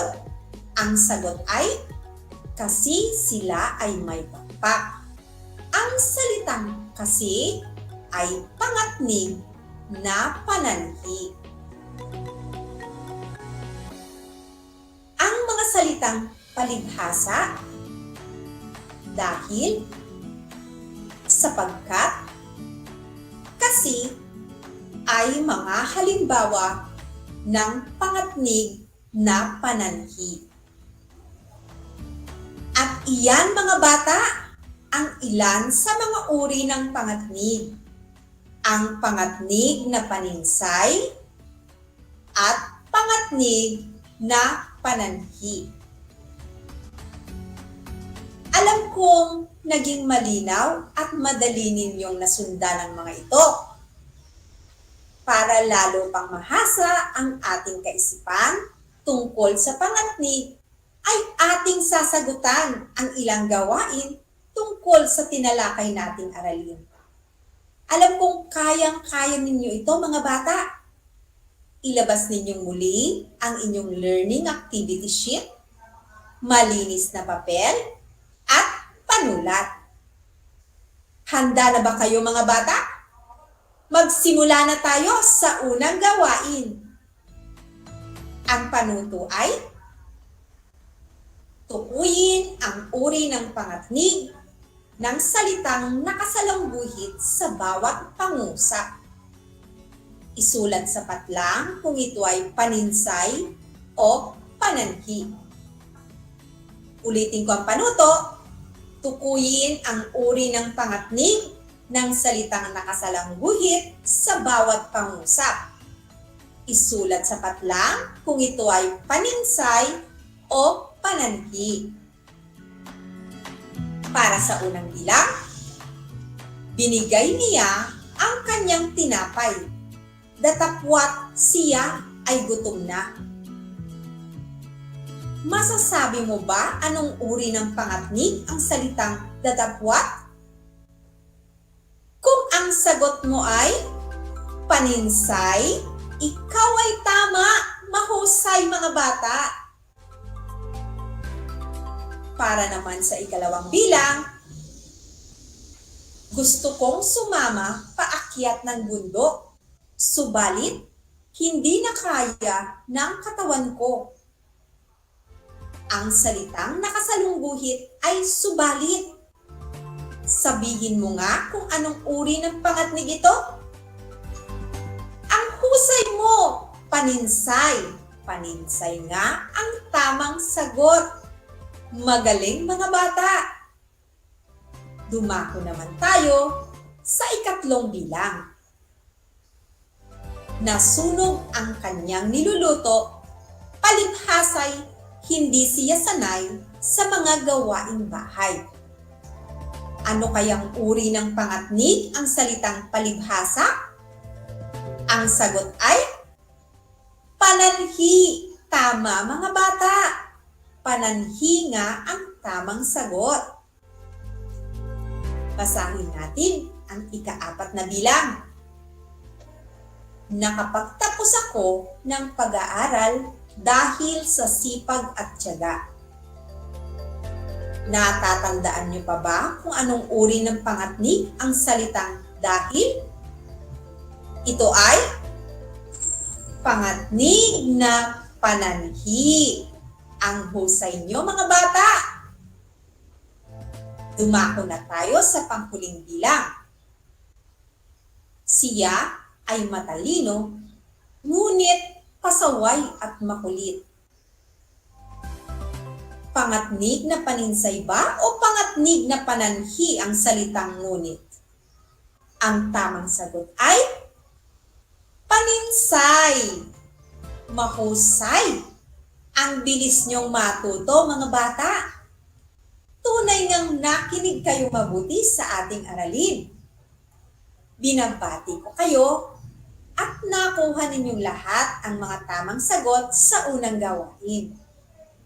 Para lalo pa ninyong maunawaan ang tungkol sa ating aralin, subukan nyo namang sagutan ang ikalawang gawain. Handa na ba kayo mga bata? Para sa panuto, bilugan ang pangatnig na angkop para sa pangusap. Ulitin ko, bilugan ang pangatnig na angkop para sa pangusap. Unang bilang, marami ang hindi pinayagang lumabas, subalit dahil sa COVID-19. Ang angkop na pangatnig para sa pangusap ay dahil. Tama ang inyong sagot. Sa ikalawang bilang, papunta sina Noli at Agnes sa ilog. Kahit, ngunit, umulan kaya hindi sila natuloy. Naisip nyo na ba kung anong angkop na pangatnig ang iyong gagamitin para sa pangusap? Mahusay mga bata, ngunit nga ang angkop na pangatnig para dito.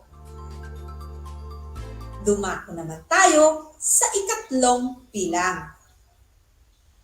Siya ay nagmula sa mayamang pamilya, samantalang sapagkat ako ay mahirap lamang. Basahin nga natin ng malakas ang tamang sagot. Samantala. Samantala ang tamang sagot. Mahusay mga bata. Para sa ika-4 na bilang, pinilit niyang pumasok sa klase dahil kahit masakit ang kanyang ngipin. Ano kayang pangatnig ang bubuo sa pangusap? Ang tamang sagot ay kahit. Tama ang inyong sagot. Nagagalak ako at nakuha niyo ang tamang sagot.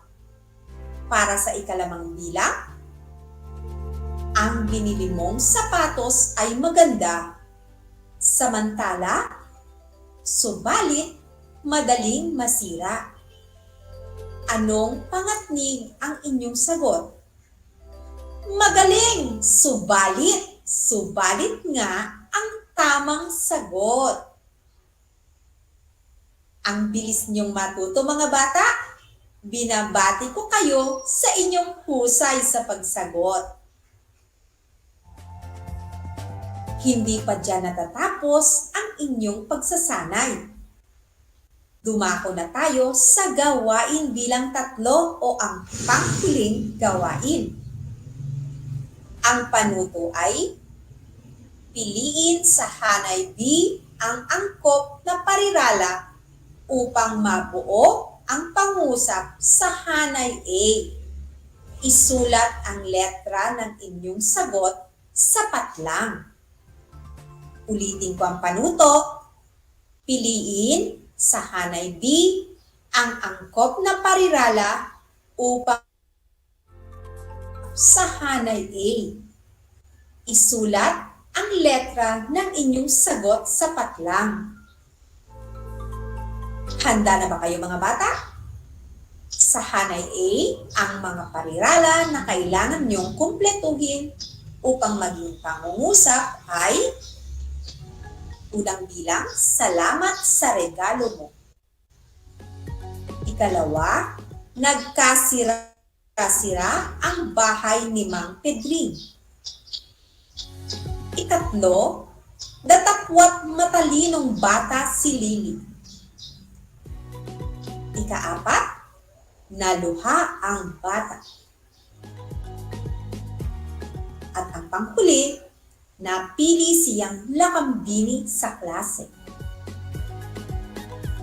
Narito naman sa hanay B ang mga parirala na inyong pagpipilian. Sa letrang A, dahil sa bagyo. Letrang B, sapagkat naalala niya ang kanyang ama. Letrang C, palibhasa siya ay may angking kagandahan. Letrang D, subalit sa Oktubre pa ang aking kaarawan. At sa letrang E, ay wala naman siyang kaibigan.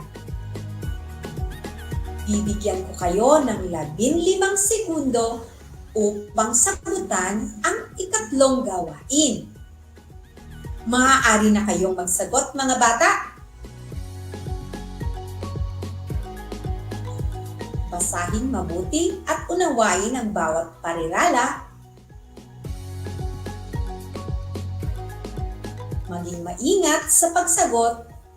Maaari ninyong hingin ang gabay ng nakatatanda na kasama ninyo ngayon. Sa mga magulang, maaari po ninyong tulungan ng inyong mga anak, ngunit hayaan po natin silang mag-isip ng tamang sagot. Ilang segundo na lang. Oras na mga bata! Ating nang sagutan at alamin kung tama ang inyong mga sagot. Para sa unang bilang, ang sagot ay letrang D. Tama ang inyong sagot. Dumako naman tayo sa ikalawang bilang.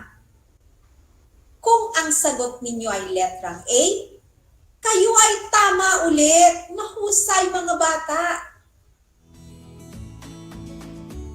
Sa ikatlong bilang, ang tamang sagot ay letrang E. Mahusay mga bata. Para sa pang-apat na bilang, ang tamang sagot ay letrang B.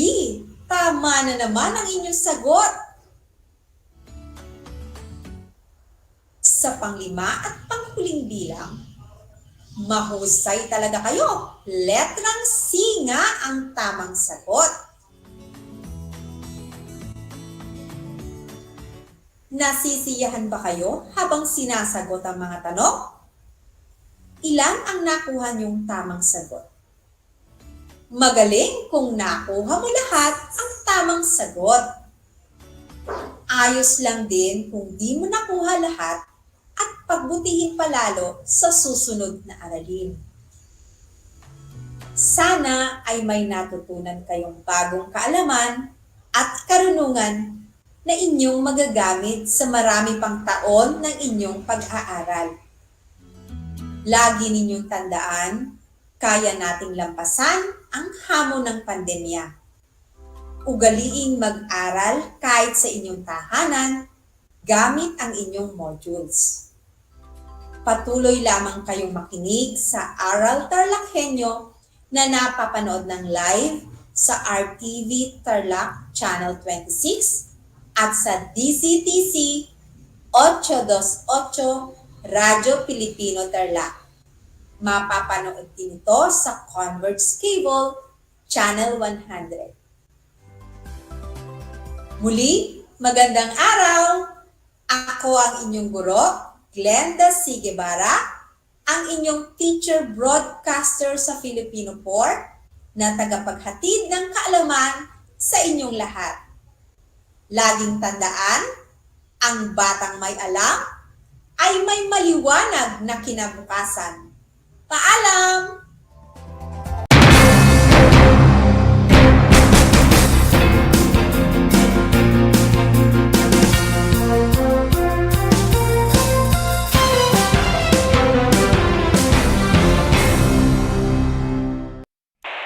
Bahagi mo Radyo Pilipino saan mang bahagi ng Pilipinas, saan mang bahagi ng mundo, anumang uri ng pamumuhay. Ito ang Kabahagi Mo Radyo Pilipino, napapakinggan on air and online sa buong mundo sa pamamagitan ng www.radiopilipino.com. Impormasyong may kalidad at serbisyong may halaga, kasama katuwang Kapinoy. Kabahagi Mo Radyo Pilipino. Radyo Pilipino.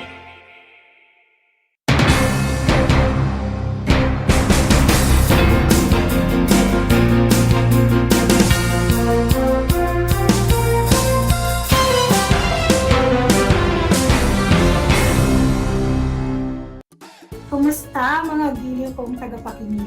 Nagbabalik ang inyong paaralang panghimpapawid, Aral TarlakHenyo, sa RTV Tarlac, Channel 26, at sa bayang naririnig sa DCTC 828 Radyo Pilipino Tarlac. Tayo rin ay napapanood sa FB Live ng RTV Tarlac Channel 26. Sumasahimpapawid mula sa bayan ng Pura Tarlac, mula sa bayan ng San Clemente, mula rito sa Borok Elementary School, Pura Tarlac, sa bayan ng Kapas Tarlac. Ako, ang inyong guro, na maghahatid sa inyo ng makabuluhang pagtalakay sa ating aralin.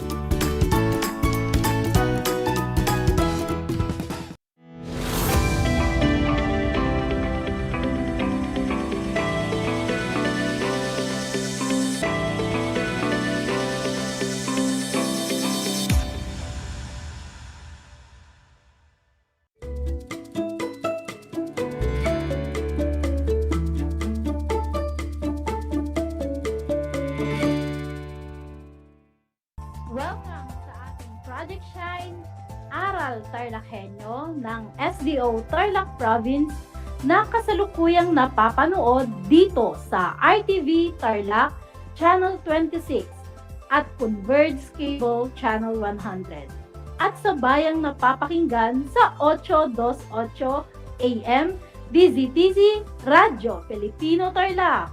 Magandang buhay, mabuting tao! Kumusta na kayo mga giliw kong tagapakinig?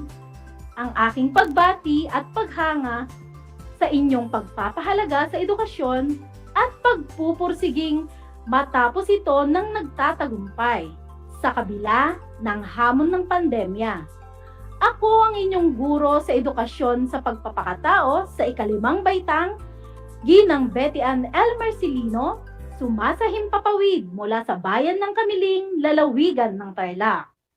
Sasamahan at gagabayan ka sa Most Essential Learning Competency na nakapagpapakita ng tunay na pagmamahal sa kapwa tulad ng pagsasaalang-alang sa kapakanan ng kapwa at sa kinabibilangang pamayanan.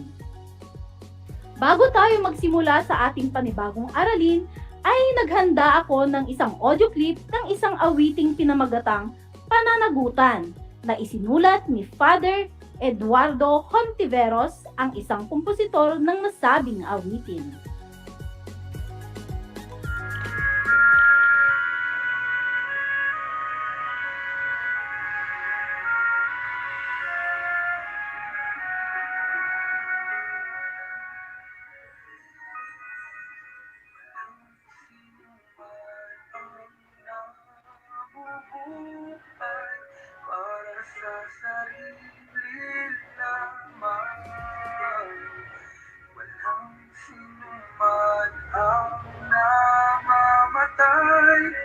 Para sa sarili lamang.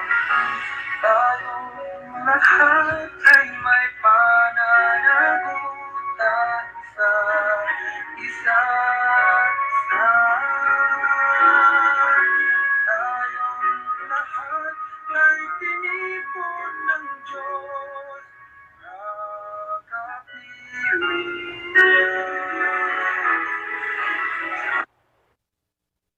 Mula sa nasabing sikat na awitin na ating napakinggan, may mga stanza sa awitin na tiyak namang kukurot sa puso ng bawat isa sa atin.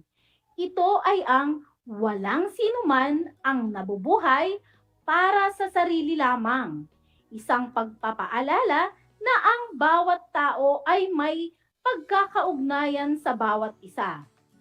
Base sa narinig nating awitin, bakit kailangang magkaroon tayo ng pananagutan sa bawat isa? Kung ang sagot nyo ay, dahil tayo ay likas na may kabutihan sa ating mga puso at nilalang tayo ng Diyos, kayo ay magaling. Natitiyak kong kayo ay handang-handa na mga bata sa ating panibagong aralin para sa araw na ito. Maging alerto at listo sa anumang impormasyong magbibigay sa atin ng inspirasyon, pag-asa at aral sa buhay na makatutulong sa pagiging mabuting tao. Sa araw na ito ay ating tatalakayin ang tungkol sa isinasaalang-alang ko ang kapwa ko. Ang bawat tao ay likas na matulungin at may mabuting kalooban na siyang naibabahagi natin sa ating kapwa. Kung kaya naman, nagkakaroon tayo ng mabuting pakikipag-ugnayan sa bawat isa. Ang pakikipag-ugnayan natin sa ating kapwa ay isa sa pagtanggap na kailangan natin ng ating kapwa at kailangan din nila tayo. Dahil rito, na ipapakita na bawat nilalang ng Diyos ay may tungkuling isaalang-alang ang kapakanan ng kanilang kapwa. Ang makabuluhan at mabuting pakikipagkapwa ay nagtugon sa pangangailangan ng iba ng may paggalang at pagmamahal. Ang pakikipagkapwa ay napatatatag ng mga birtud na katarungan at pagmamahal.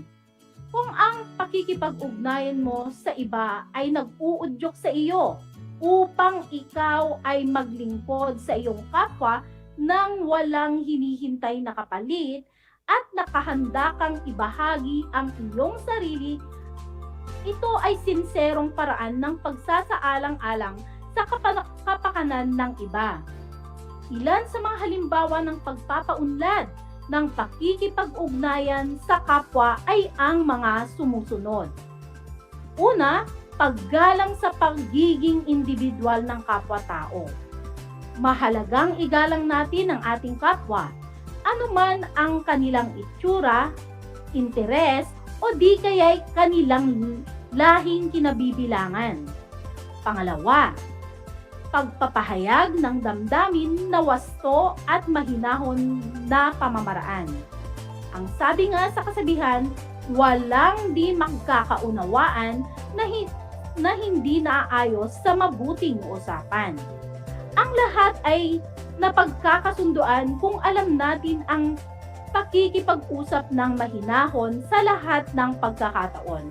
Huwag magpadala sa bugso ng damdamin lalo na kung tayo ay galit. At ang pangatlo, pagtanggap sa ating kapwa. Pang-apat, pag-iingat sa mga bagay na ibinabahagi ng kapwa.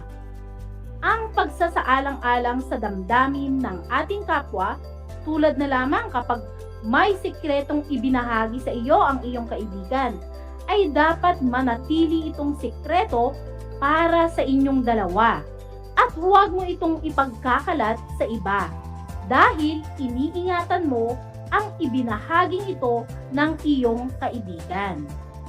Panglima, pagpapahalaga sa tiwalang ibinigay ng iyong kapwa.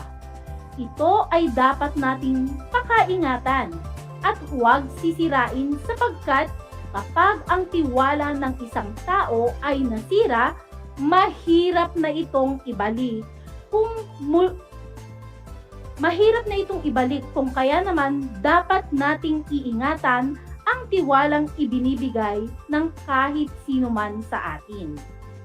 Bukod sa mga nabanggit na pagpapaunlad ng pakikipag-ugnayan sa kapwa, ay may mga halimbawa rin tayo ng tinatawag nating golden rules na higit lalong nagpapatibay ng ating pagsasaalang-alang sa ating kapwa. Una, mabuting pagtrato at pakikitungo sa kapwa. Pangalawa, huwag mong gawin sa kapwa mo ang ayaw mong gawin sa iyo. Pangatlo, makitungo sa kapwa sa paraang gusto mo ring pakitunguhan ka. Pang-apat, mahalin mo ang kapwa mo gaya ng pagmamahal mo sa iyong sarili. At dahil lahat tayo ay nilalang ng Diyos, marapat lamang na tayo ay magmamahalan na para bang miyembro tayo lahat ng iisang pamilya na nagmamalasakitan, nagtutulungan, at nagbibigay ng pag-asa sa pagharap ng mga suliranin sa buhay ng isa't isa. Wika nga sa ating awiting napakinggan, tayong lahat ay may pananagutan sa isa't isa. Mga bata, ating bigyang linaw ang kahulugan ng salitang pananagutan. Ito ay itinuturing na kasing kahulugan ng mga salitang tungkulin, obligasyon, at responsibilidad. Ang pananagutan ay ang mga dapat gawin ng isang sekreto o tao para sa sarili, kapwa at para sa kanyang bayan. Sa pagpapatuloy ng ating talakayan, may kwento akong nais ibahagi sa inyo mga bata. Ang pamagat ng kwento ay kasiyahan sa pagtulong sa kapwa. Sa kwentong ito ay ating aalamin kung papaano ang pangunahing tauhan sa kwento ay naging masaya dahil sa karanasan niya sa pagbabahagi ng tulong sa kanyang kapwa. Bago tayo magpatuloy sa ating kwentuhan, may mga pamantayan sa pakikinig na dapat nating sundin. Muli, ang pamagat ng ating kwento ay kasiyahan sa pagtulong sa kapwa. Una, sa mga pamantayan sa ating kwento ay umupo ng maayos. Pangalawa, ihanda ang sarili at makinig ng mabuti. Susunod, magtala ng mga mahahalagang impormasyon ukol sa kwentong napakinggan. Ang pamagat ng ating kwento ay kasiyahan sa pagtulong sa kapwa. Muling isasalaysay ni Ginang Betty Ann L. Marcelino. Ako si Abby at masaya ako ngayon. Maaga akong gumising kaninang umaga. Inayos ko na ang lahat ng gamit ko. Kagabi pa lamang. Tinawag ko na rin ang mga kaibigan kong sina Charlie, Hannah, Danny, Jules at Miguel upang ipaalala sa kanila ang tungkol sa aming outreach program. Ano ba ang outreach program na tinutukoy ng ating pangunahing tauhan sa kwento? Ito ang paghahatid ng tulong, pakikiramay o kadalasan ito'y ginagawa ng mga non-profit organization na kusang loob na naghahatid tulong sa mga kapwa nating mahirap. Maipaabot ng pamahalaan ang tulong para sa kanila. Ang guro naming si Ginang Velez ay nakipag-ugnayan sa ibang social worker na si Ate Olive para sa dalawang outreach program namin. Isang in-campus at isang off-campus. Ang in-campus ay partisipasyon ng mga doktor para magbigay ng libreng konsulta at gamot. May ihinanda ring merienda tulad ng lugaw, crackers, at juice para sa mga tao. Naghanda rin kami ng mga gawain para sa mga batang kasama ng kanilang mga magulang habang nag-aantay. Marami kaming ihinandang coloring materials para habang kami ay nagkukwento ay may ginagawa ang mga bata. Masaya naming nagampanan ang aming responsibilidad. Nalaman at naramdaman ang kahalagahan at kabutihan ng pagtulong at volunteerismo. Pinaghahandaan namin ang pagpunta sa isang SPED center sa isang linggo. Sa SPED center, ang mga mag-aaral ay may iba't ibang abilidad. Kadalasan ay may kabagalan o kahinaan kung ihahambing ang mga regular na mag-aaral sa ibang paaralan. Ang ilan ngayon sa amin ay gumagawa ng mga programa para aliwin ang mga mag-aral tulad ng mga laro at mga mini lesson. May naghahanda na rin ng dadalhing pagkain para sa aming lahat. At doon na nagtatapos ang ating kwento. Umaasa akong ito'y inyong nagustuhan mga bata. Base sa inyong pakikinig sa ating binasang kwento, sagutin ng wasto ang mga tanong. Unang tanong, ano ang naging dahilan ng pagiging masaya ni Abby? Ang sagot ni Mark Kervin mula sa ating FB live chat sa ating katanungan ay dahil nagampanan niyang mabuti ang kanilang tungkulin at responsibilidad. Ikaw ay tumpak, Mark Kervin, magaling. Pangalawang tanong, ano ang ginawang pagtulong nila Abby at kanyang mga kaibigan? Mula sa ating live chat, ang sagot ni Diana Jane Andres ay sa paraan ng pakikilahok sa paghatid ng outreach program sa mga nangangailangan. Magaling, Diana! Tiyak ngang nakinig kang mabuti sa ating kwentuhan. Umaasa ako mga bata na ang inyong sagot ay wasto, tulad ni Diana. Pangatlo, naranasan mo rin bang tumulong? Ano ang pakiramdam? Ang sagot ni Alvin Patrick ay, opo, at masaya ang pakiramdam. Napakahusay naman ang sagot na iyan, Alvin. Magaling! Pang-apat na tanong, bakit dapat tayong magkaroon ng pananagutan sa ibang tao? Mula naman kay Stephanie, ang kanyang naging sagot ay, dahil tayo ay likas na may mabuting kalooban at para maglingkod sa Diyos. Tumpak na tumpak ang iyong sagot, anak. Panglima, dapat bang maging makasarili ang isang tao? Ang sagot ni Alan Ferrer ay, hindi po, dahil walang sinumang taong nabubuhay nang nag-iisa. Mahusay, Alan, ang iyong kasagutan. Isang talakayan na naman ang malapit ng matapos. Ako ay masayang-masaya sa ipinapakita ninyong aktibong pakikibahagi sa ating aralin. Higit sa lahat, ang inyong pagmamahal sa edukasyon. Ipagpatuloy ang kagandahang asal na ito, mga anak. Ito ay hakbang tungo sa katuparan ng inyong pangarap sa hinaharap. Mahalagang tandaan, mga bata, ang mga sumusunod na konsepto mula sa ating aralin ngayong araw. Ang isa sa mga pangunahing dahilan kung bakit tayo nabubuhay ay para maglingkod sa ibang tao at sa Diyos. Laging isaisip na ang pagtulong sa kapwa ay dapat ibinibigay ng kusa o volunteerismo. Itong ginagawa ng walang inaasahang kapalit. Sana ay nauunawaan ninyo ang konsepto ng ating aralin ukol sa isinasaalang-alang ko ang kapwa ko. Sa puntong ito, panahon na upang alamin kung kayo ay may natutunan mula sa ating aralin sa pamamagitan ng munting pagsusulit. Sa lahat ng nanonood sa FB Live, gamitin ang FB chat box para sa inyong mga kasagutan. Ihanda naman ang panulat at sagutang papel sa lahat ng mga nanonood sa telebisyon at nakikinig sa radyo. Isulat ang inyong sagot bago ang bawat bilang. Ilagay ang wasto kung ang pangyayari ay nagsasaad ng pagsasaalang-alang sa kapakanan ng ating kapwa at di wasto kung hindi. Unang bilang, naglalakad sa parke ang magkaibigang Jane at Lisa nang biglang bumuhos ang malakas na ulan. Tig-isa sila ng hawak na payong, ngunit nakasalubong nila ang matandang giniginaw na naglalakad at walang masilungan. Iniabot nila ang hawak nilang isang payong at saka nagpasalamat ang matanda.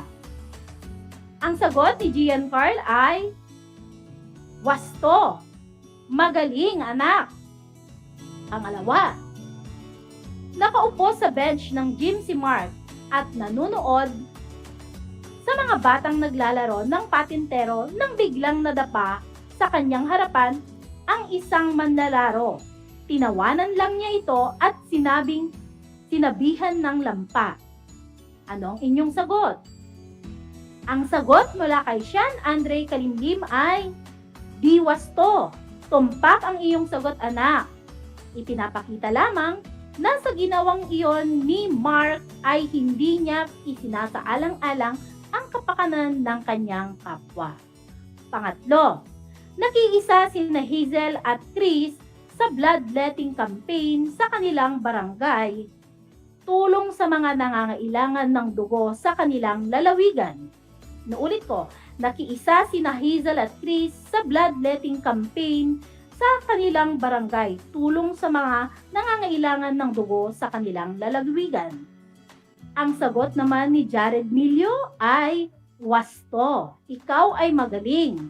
Pang-apat, inanunsyo ni Kapitan Ray ang pagsasagawa ng outreach program sa kanilang barangay, tulong sa mga nasalanta ng Bagyong Rolly. Ngunit, walang sino ang biling magbigay tulong sa mga nasalanta. Ang sagot ni Rio Ruiz ay, di wasto. Ikaw ay tumpak, anak. Tandaan na sa oras ng pangangailangan ay kinakailangan tayong maging bukas sa pagtulong sa ating kapwa, lalo na sa panahon ng sakuna at kalamidad. At panglima, maraming sugatan ng dumausdos ang jeep sa bangin, kung kaya naman dali-daling tumawag ng ambulance o ambulansya si Helen dahil nasaksihan niya ang mga pangyayari sa tapat ng kanilang bahay. Kung ang sagot mo ay wasto, ikaw ay mahusay. Ngayon naman, upang lubos ang inyong pagkatuto at lubos kong malaman ang inyong saloobin ukol sa pagsasaalang-alang sa kapakanan ng ating kapwa, sagutin ang tanong bilang isang bata, paano mo maipapakita ang pagsasaalang-alang ng kapakanan sa iyong kapwa. Sa mga tagapanood sa ating FB Live, tignan natin ang inyong mga kasagutan mula sa ating chat box. Mula kay Renzo de la Cruz, nagbibigay po ako ng tinapay o tulong sa mga nakikita kong namamalimos at nagugutom. Mahusay, Renzo! At mula naman kay Raymond Juan, tumutulong po ako sa paraan na kaya ko, tulad na lamang ng pakikiisa upang mapabilis ang pagtapos ng isang gawain. Binabati ko kayong lahat, mga bata, sapagkat natitiyak kong nakuha ninyo ang lahat ng tamang sagot. Mula sa akin, tanggapin ninyo ang mga salitang magaling at mahusay, mabuting tao. Mga bata, ako ay may ihinanda ring gawain at refleksyon sa inyong learning activity sheet. Inaasahan ko na ito ay inyong sasagutan ng buong sigasig at sa abot ng inyong makakaya. Sakali man na kailanganin ninyo ang patnubay ng inyong pamilya o guro, huwag kayong mag-atubiling sila ay tawagan. upang kayo ay magabayan ng tama. Panalangin ko na sa anumang konsepto, higit lalo ang mga aral sa buhay na inyong natututuhan sa araw na ito ay inyong maisa sa buhay araw-araw. Muli, ako ang inyong guro sa edukasyon sa pagpapakatao, Baitang 5, Ginang Betty Ann L. Marcelino, sumasahimpapawid mula sa bayan ng Kamiling, lalawigan ng Tarlac. Nagpapaalala na piliing maging mabuting tao sa lahat ng panahon at pagkakataon. Ugaliing manood sa RTV Tarlac, Channel 26 at makinig sa inyong talapihitan sa 828 AM DZTZ Radyo Pilipino Tarlac. Tuwing Lunes at Miyerkules ganap na 10:30 ng umaga para sa ating mga aralin sa edukasyon sa pagpapakatao, Baitang 5. Hanggang sa muli mga bata!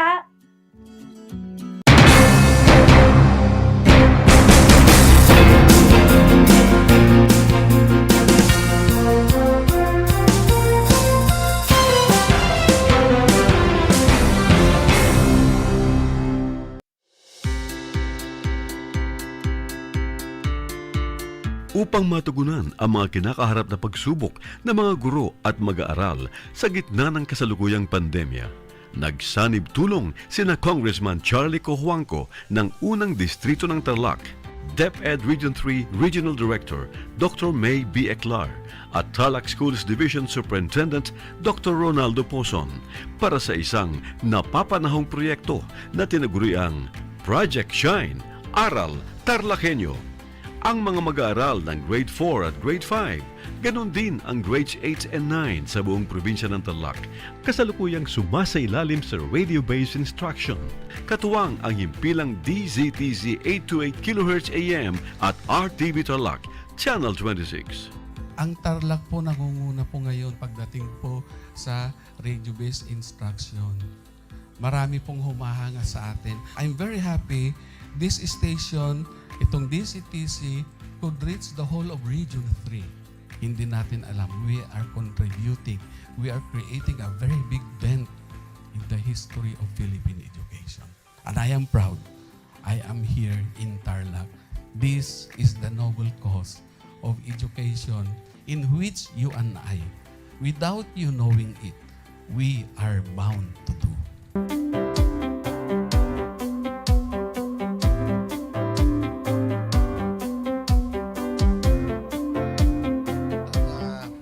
Project natin na Project Shine is a natural consequence dahil sa nangyari sa buong mundo. Let's continue to work together.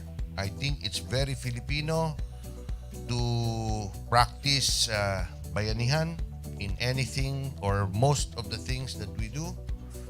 And this is a manifestation of that. No?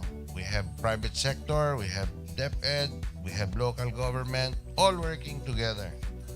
And I hope the parents of some of these children, especially the parents that did not graduate from school or hindi nakapag-aral nung sila ay bata, sana naman gamitin na nila itong opportunity na mag-schooling na rin sila kasama ng mga anak nila para mag-bonding pati ang mga magulang sa mga bata. I look at this as doing God's work. Diba? So if you do God's work, it feels right. It's righteous. It's for good, not for evil. Good morning and happy learning, grade 4. Welcome to Aral TarlakHenyo here on RTV Tarlac, Channel 26. Simulcast over DZTZ 828.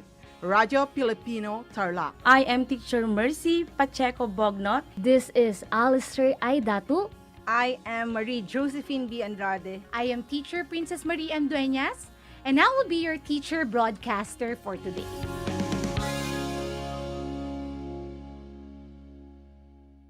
Did you know that children learn more when they initiate an activity and are actively engaged in it?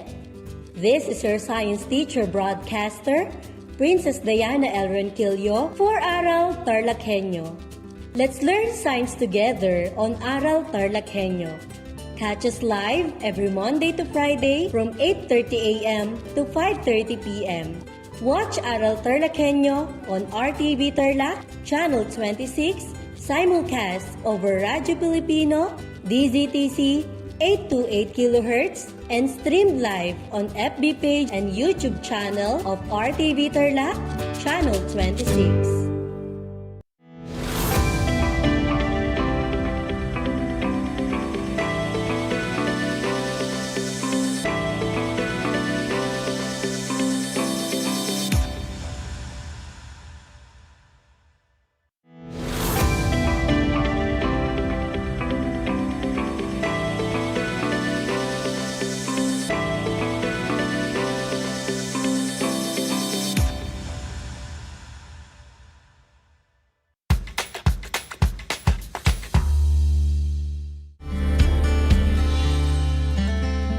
Alam niyo ba na ang Pilipinas ay mayroong 7,641 islands? Mula sa bilang na 7,107 islands, nadagdagan ito ng 534 na isla noong 2017. Tanging 2,000 lamang sa mga islang ito ang natitirhan. Alam niyo na! Yan ang mga isla sa Pilipinas.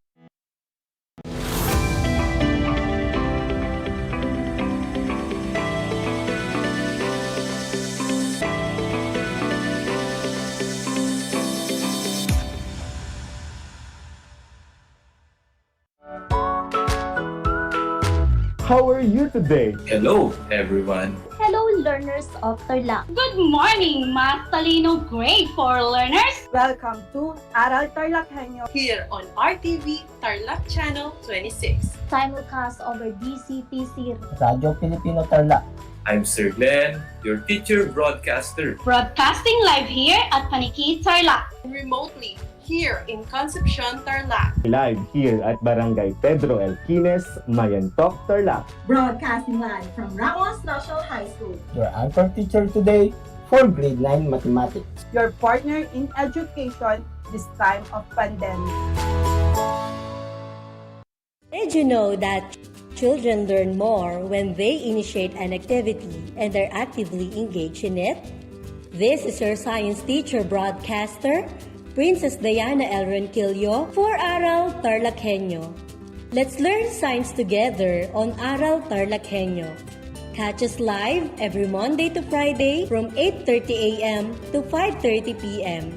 Watch Aral TarlakHenyo on RTV Tarlac, Channel 26, simulcast over Radyo Pilipino, DZTC 828 kHz, and streamed live on FB page and YouTube channel of RTV Tarlac, Channel 26.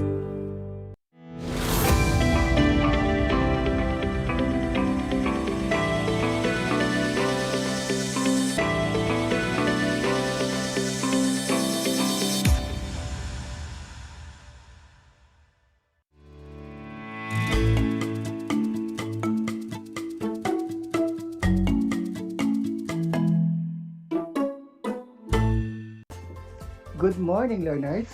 Welcome to Aral TarlakHenyo, here on RTV Tarlac, Channel 26, simulcast over DZTC Radyo Pilipino Tarlac, and live via Facebook page of RTV Tarlac, Channel 26.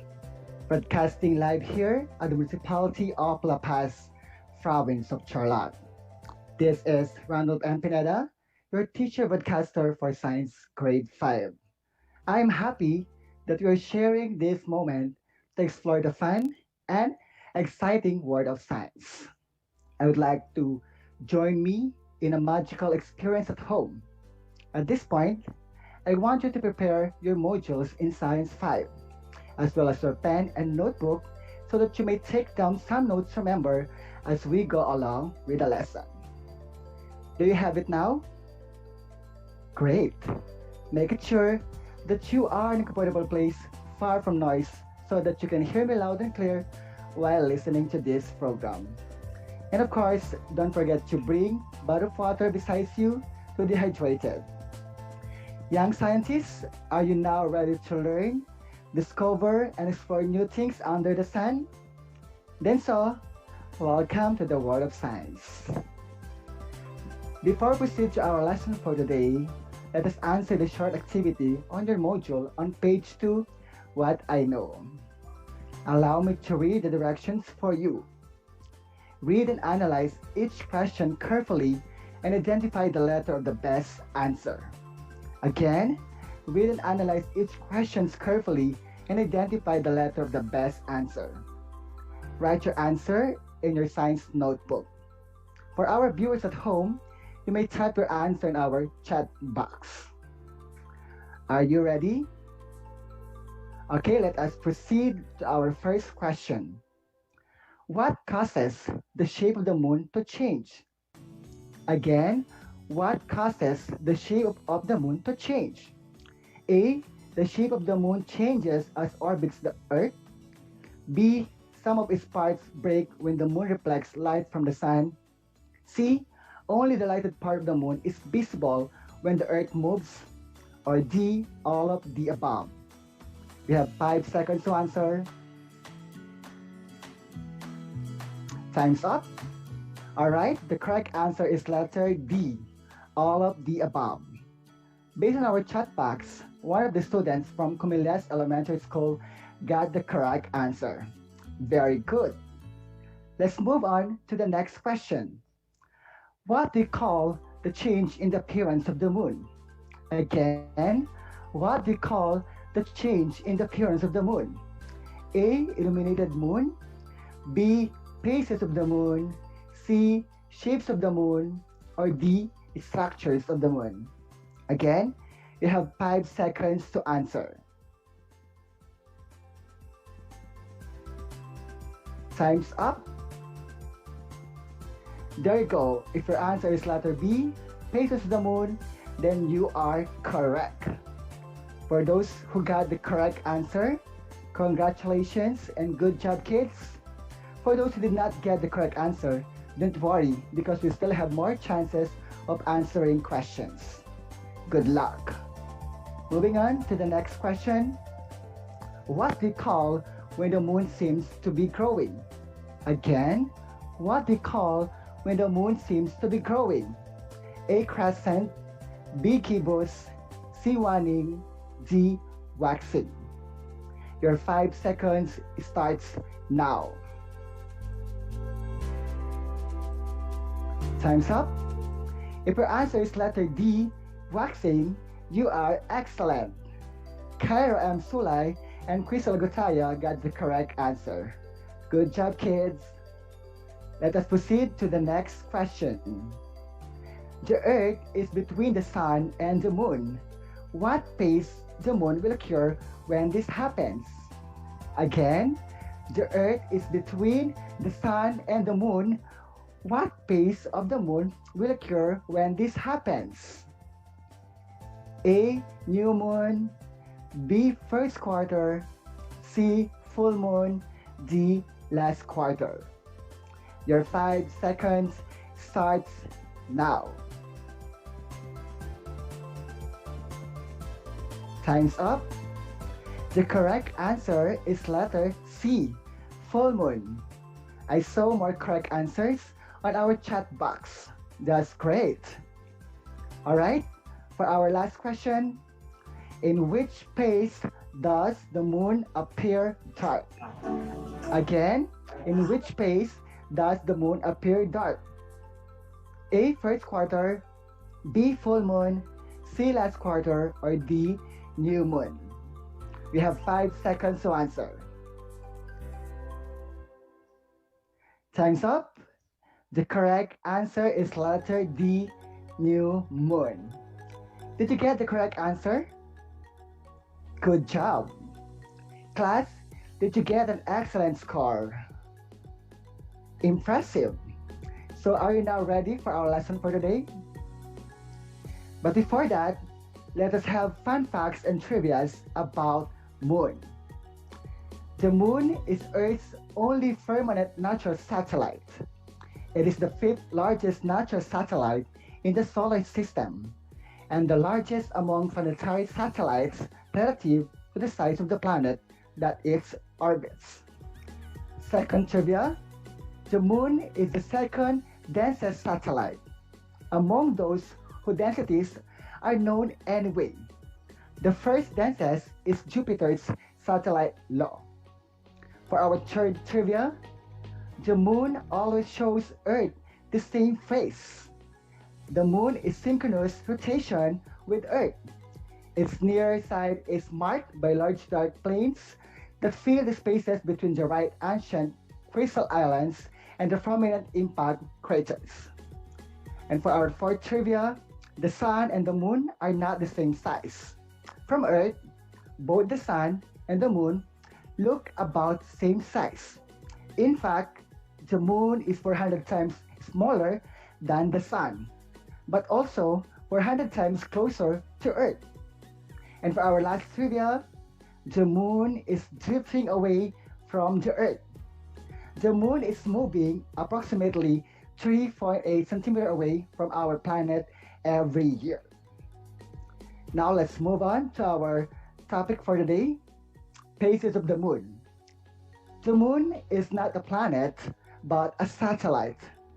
A satellite is an opaque object that observes light and produces shadows, object that orbits a planet. The only natural satellite that the Earth has is the moon. It is a huge object that circles the Earth and normally a fraction of its size. The moon does not have its light source. It receives all of its light from the sun. The location of the moon varies in relation to the observer on Earth as it rotates and revolves around the Earth. And as a result, the shape of the moon changes over time. It is because the moon passes across the Earth. The illuminated part of the moon shifts. The apparent variation in the shape of the moon is referred to as phases of the moon. The first phase for us to consider is the new moon. So there are reasons why we can see this new moon. First is the alignment of the sun. The moon and Earth leaves the side of the moon that faces Earth in darkness. This is called conjunction. The new moon is up in the sky and it rises and sets around the same time as the sun, bringing it too close to the sun's glare to be seen with the naked eye. For all that, however, there is one special occasion we can see a new moon, and that is during solar eclipse. In fact, this is the only occasion that the new moon is perfect. The moon's orbit around the Earth is slightly tilted, which means that more than not, the sun, moon, and Earth are not perfectly aligned at new moon. With specialist equipment, it is sometimes possible to detect a vanishingly thin lunar crescent in the blue sky at the precise moment of new moon. The second phase of the moon is called the waxing crescent. This intermediate moon phase comes after new moon and lasts until half of the moon's visible surface is illuminated at first quarter moon.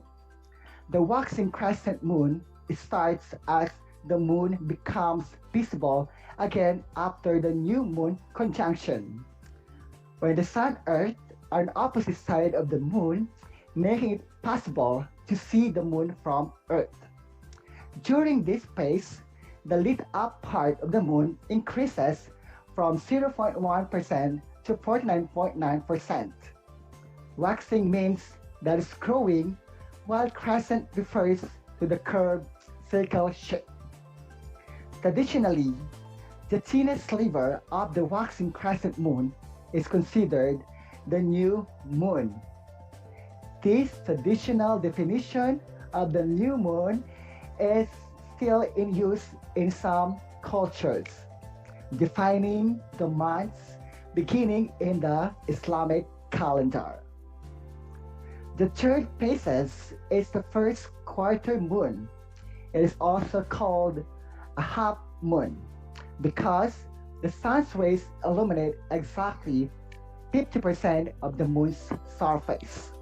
Half of the moon's surface is always illuminated by direct sunlight, except during lunar eclipses when Earth casts its shadow on the moon. Just how of the light we can see from Earth varies every day, and we call this a moon phase. Half moon visible during the day. The moon is the only astronomical object you can easily see in the day blue sky apart from the sun. The first quarter moon rises around midday and sets around midnight. This is the opposite of the third quarter moon, which rises in the middle of the night and sets in the middle of the day. The next phase is called the waxing gibbous.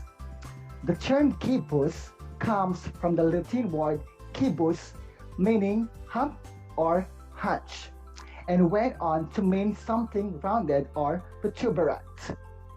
The waxing gibbous phase is when the lit up part of the moon grows from 50.1% to 99.9%. It starts just after the first quarter moon and lasts until the full moon. Waxing means that it's getting bigger, while gibbous refers to the overall round shape. As the illuminated part of the waxing gibbous moon grows to 98 to 99%, it can be challenging to differentiate it from a full moon. Alright, so far we already discussed the four phases of the moon. These are new moon, waxing crescent, first quarter moon, and waxing crescent moon. Let us further discuss the remaining other four phases of the moon. For our phases, we have full moon, and this is the most striking moon phase when the entire face on the moon is lit up. When is the full moon? The full moon is when the sun and the moon are aligned on the opposite sides of Earth, and 100% of the moon's face is illuminated by the sun. That said, some full moons are only 99.9% illuminated as seen from the Earth.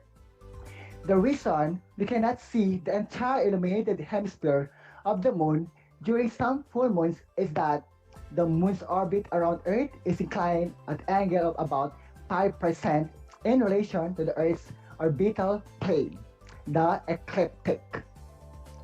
If the full moon occurs at a moment when the moon is above or below the ecliptic, we view the moon at an angle that diminishes the illumination percentage by a tiny amount.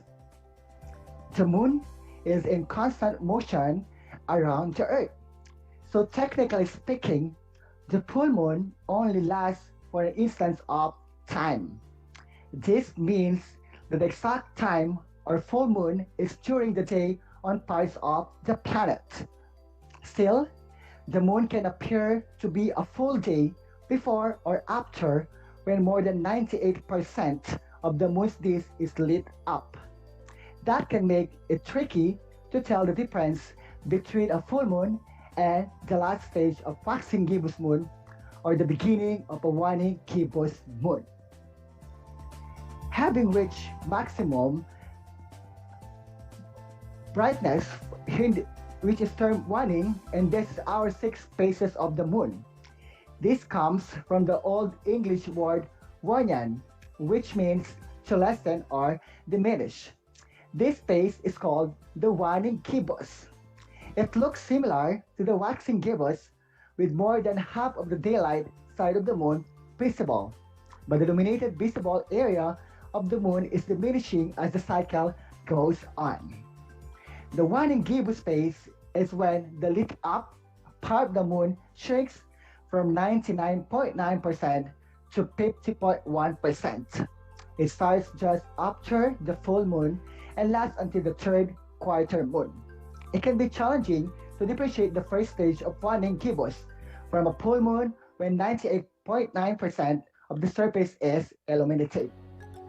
The third quarter is when the opposite half of the moon is illuminated compared to the first quarter. Which half you see lit up depends on where you are on Earth. The third or last quarter moon is also called a half moon, because the sun's rays illuminate exactly 50% of the moon's surface. Half of the moon's surface is always illuminated by direct sunlight, except during lunar eclipse when Earth casts its shadow on the moon. Just how of that light we can see from Earth varies carried day, and we call this a moon phase. Half moon visible during the May. The moon is the only astronomical object you can see easily in the day blue sky apart from the sun. The third quarter moon rises in the middle of the night and sets in the middle of the day. This is the opposite of a first quarter moon, which rises around midday and sets around midnight. The final phase is called the waning crescent and occurs when the crescent moon is visible but is waning and growing smaller as the cycle proceeds. Sometimes, people also like to talk to the old moon, a very thin crescent that occurs just before the moon is invisible again at the start of the cycle, the new moon. Waning means that it's shrinking and getting smaller, while crescent refers to the curved sickle shape. The moon's surface reflects the sun's rays, and half of it is always illuminated by sunlight.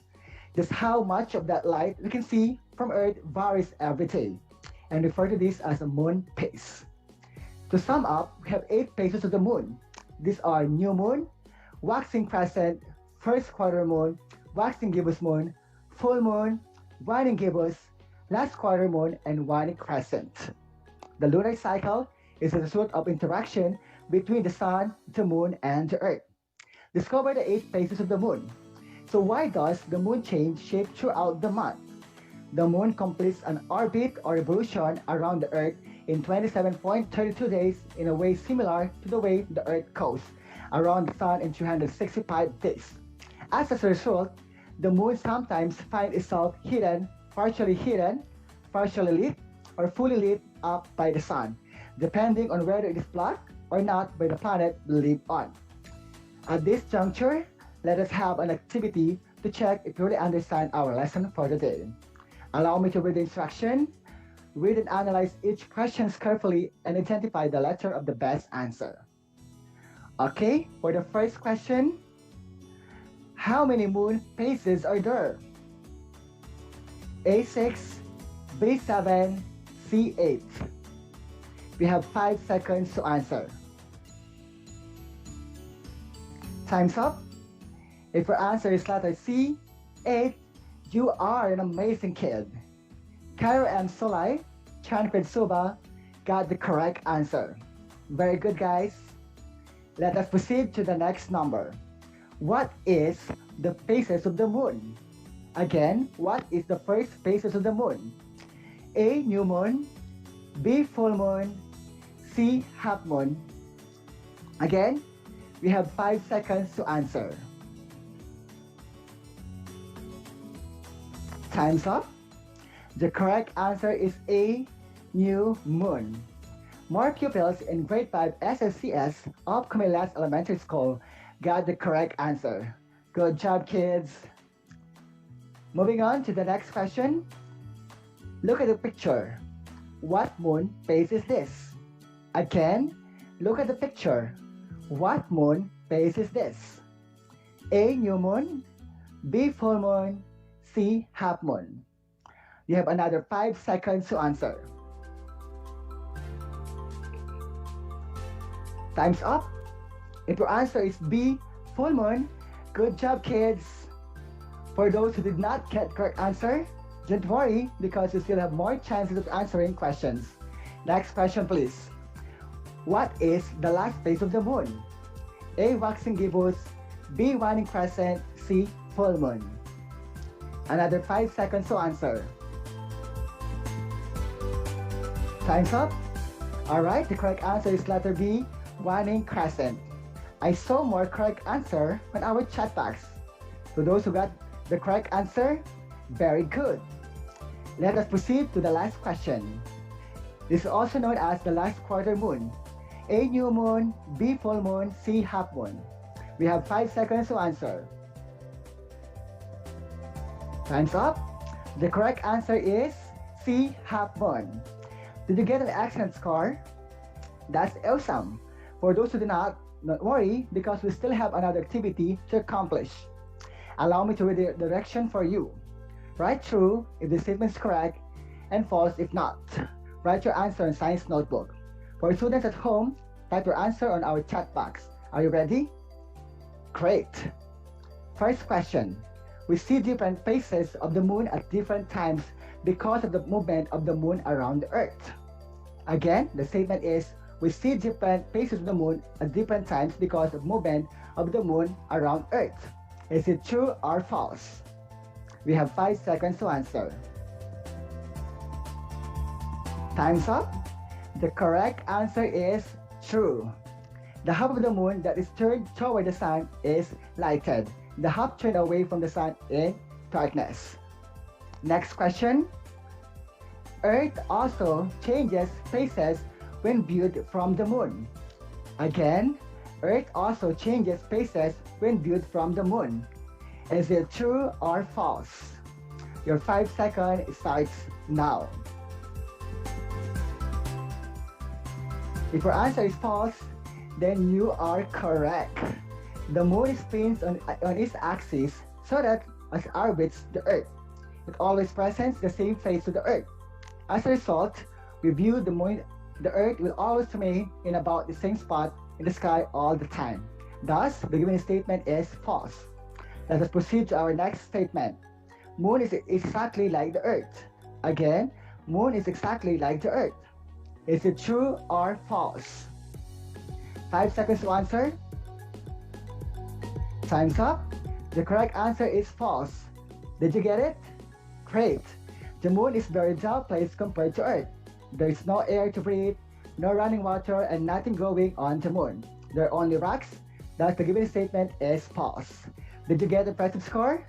That's awesome. Congratulations, and keep the fire burning. And for our homework, directions, write a short paragraph and belief that is related to the moon. The rubrics below could serve as your scoring guide. See your modules 4 and 5 in science on page 12 and place your output in science notebook. Don't forget to accomplish your assignment, kids. So our parents and guardians kindly assess our learners in answering your activity. Time flies so fast. Another meaningful and learning experiences is about to end.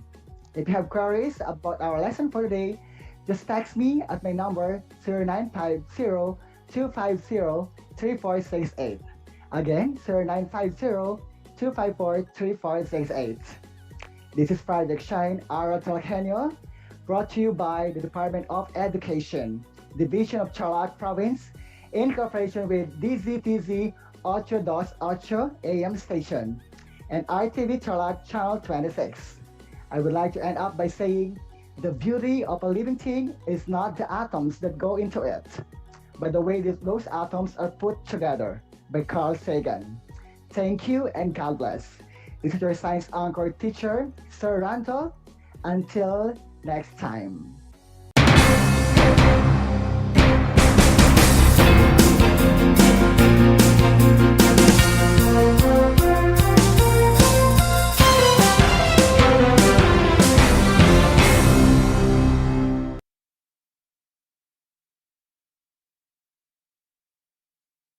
Wagi sa kaalaman, kabahagi sa kaligtasan. Gana sa karaman, kaparte sa seguridad. Analo at kakapatan, kabiyangan at kilalaban.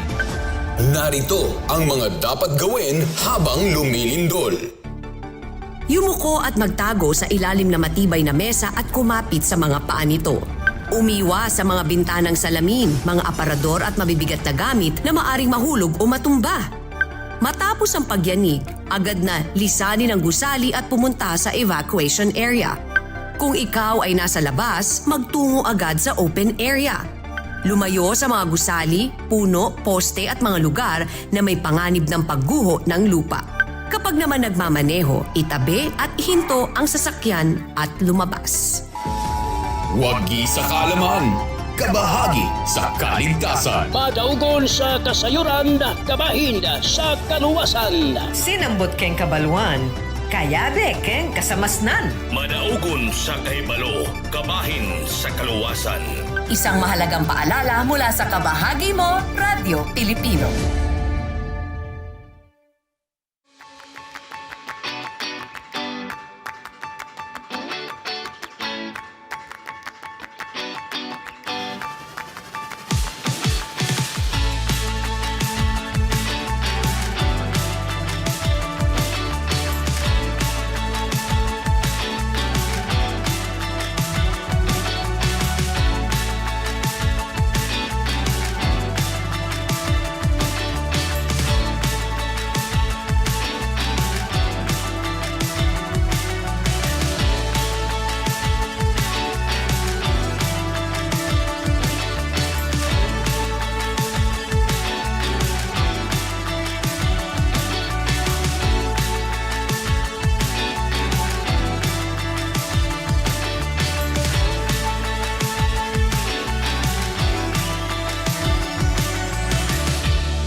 Handa ka na bang pumasok sa mundo ng sports?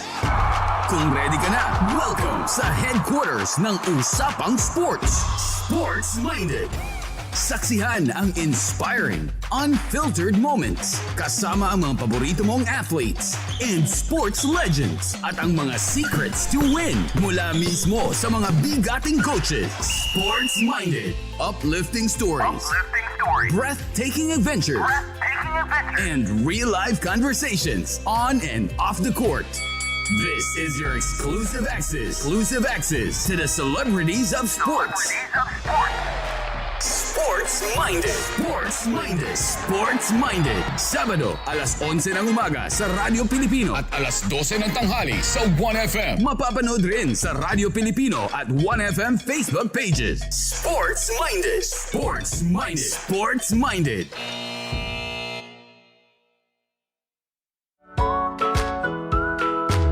Good morning, grade 5 learners.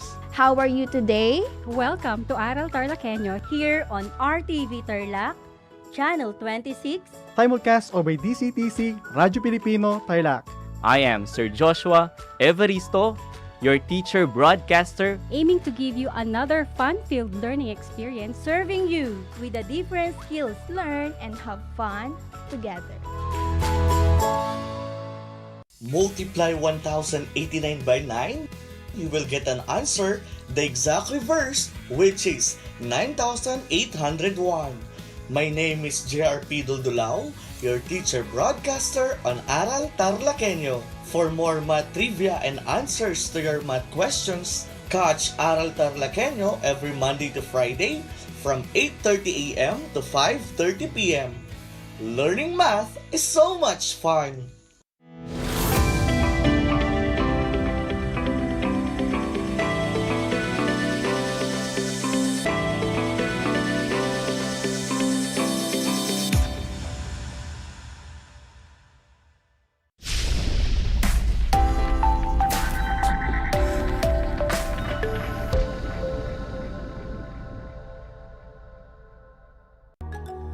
Good morning, listeners.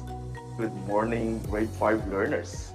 Welcome to Aral TarlakHenyo here on RTV Tarlac, Channel 26, and Channel 100 on Converge Cable TV. Simulcast over DZTC 8.8 Radio Filipino Tarlac. I am Sir Darrell Carlo N. Dimayo, your teacher broadcaster for Mathematics Grade 5, broadcasting live here at Camiling, Tarlac. Here we are in week 7, and we will be discussing about solving routine and non-routine problems using data presented in a line graph. I know you are excited to learn new things, so I want you to find your comfortable place so that you'll be focused and prepare your learners' materials in Mathematics Grade 5, paper or notebook, and pen. Let us not miss important details. You may grab some snacks and water as well. Now then, let's proceed. Last time, You have learned to interpret data presented in single to double line graphs with Sir Jasper Ian Lampa. Now, let us have a short review activity. Let us play Choose It. In this activity, we are to interpret the data presented in our line graph. Our graph presents data about pupils who are going to school in different forms of transport. And based on the survey, these are the results. It can be seen on the horizontal or x-axis, the forms of transport, and on the vertical or y-axis are the number of pupils. We can see that 25 pupils walk, 15 pupils ride bicycle, 40 pupils ride tricycle, and 20 pupils have family service. Now, you have to listen to every question carefully. Choose your answer and write it on your answer sheet. And if you are watching live on Facebook, comment or answer. Ready? Great. Number 1. What is the graph all about? Is it A, form of transport, or B, favorite brand of cell phone? You have 3 seconds to think of the answer. What is your answer? Oh, letter A, form of transport. You are correct. Number 2. How many pupils use bicycle in going to school? Let us refer to the graph presented. A, 25. B, 15. If you answered letter B, 15, then that's correct. Number 3. Which form of transport is the most used by the pupils in going to school? A, walking, or B, tricycle? What is your answer? Oh, letter B, tricycle. You are right. Number 4. How many pupils have their own services? A, 25, or B, 20? Wow, letter B, 20 pupils? Yes, you are correct. Last item, number 5. How many pupils were interviewed? A, 100, or B, 45? Wow, letter A, 100 pupils? Yes, you are right. 25 pupils for walking, plus 15 pupils for bicycle, plus 40 pupils for tricycle, and 20 pupils for family service. That will be equal to 100 pupils. Great job, everyone! I know you all got high score because you have listened well to the lesson last time. Now we are ready to take our new lesson. We will solve routine and non-routine problems using data presented in a line graph. Are you excited? That's great. I'm excited as well.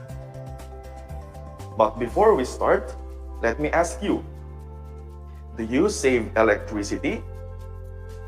Oh, that's great, children. Why do you think it is important to save electricity? Yes, wonderful.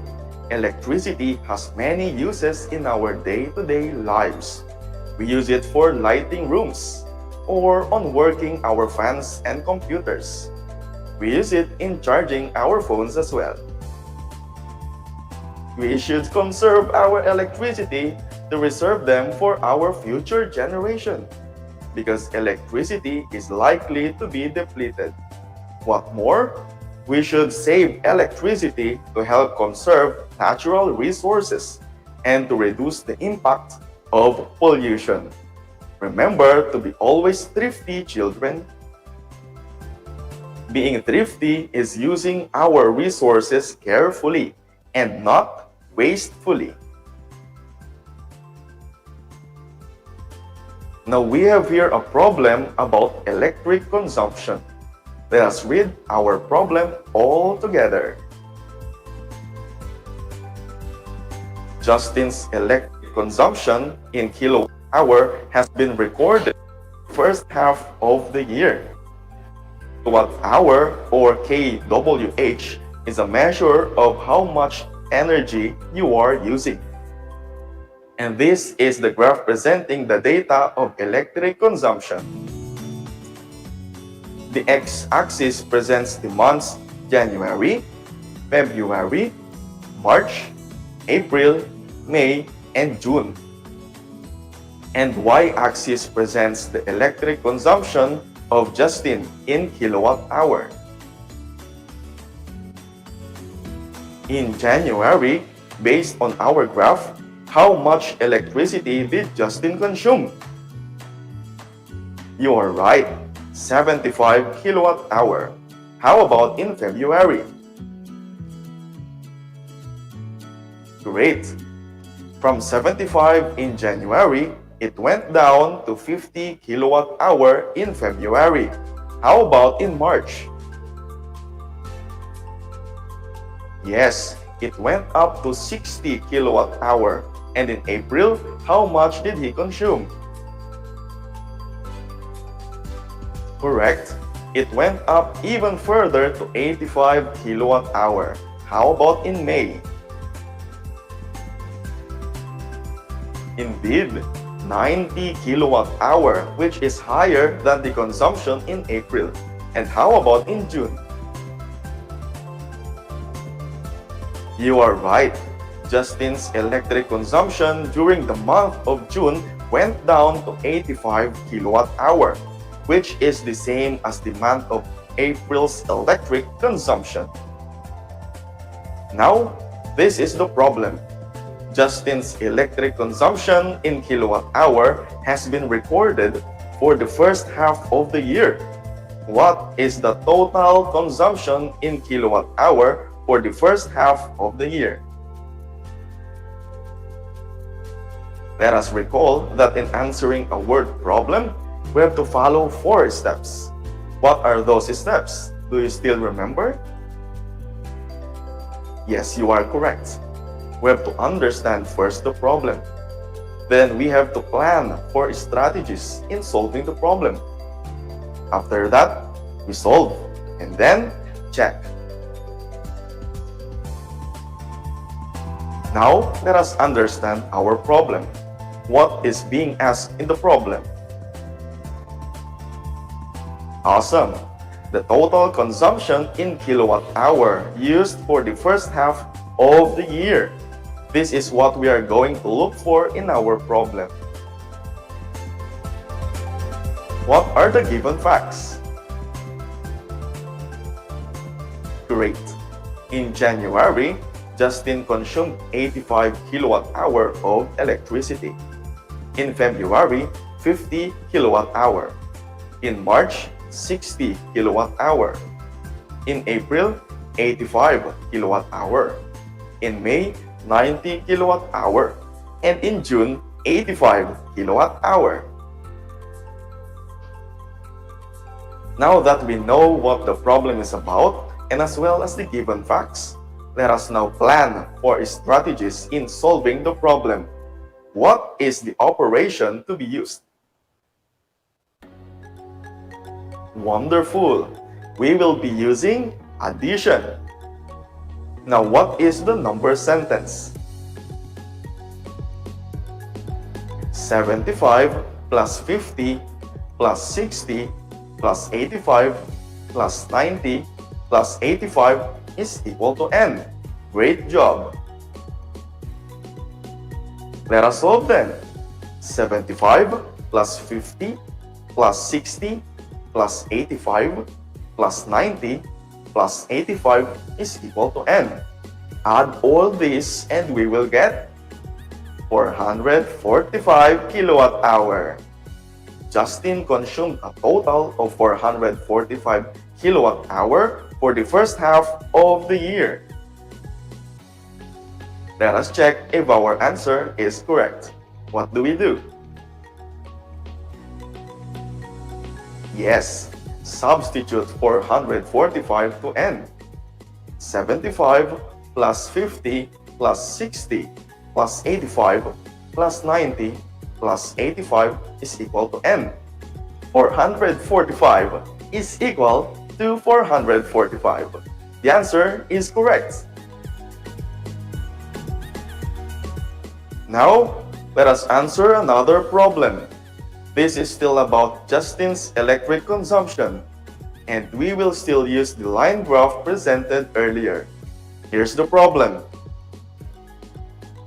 Justin's electric consumption in kilowatt-hour has been recorded for the first half of the year. If the cost of electricity per kilowatt-hour is 8 pesos and 50 centavos, how much did Justin pay? What is being asked in the problem? You are right. The amount Justin paid for the electricity consumption. What are the given facts? Correct. 8 pesos and 50 centavos, which is the cost per kilowatt hour, and 445, which is the total kilowatt hour used. What are the operations to be used? Awesome! Addition and multiplication. What is the number sentence? You got it right.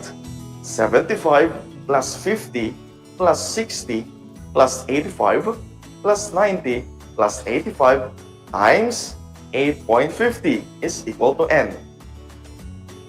Now, what is the complete answer? You are correct. The answer is 3,782 pesos and 50 centavos. How did we get this answer? Awesome! We first get the total kilowatt hour used by Justin from January to June, which we got in the earlier problem. Then, we multiply the total consumption to the cost of electricity per kilowatt hour, which is 8 pesos and 50 centavos.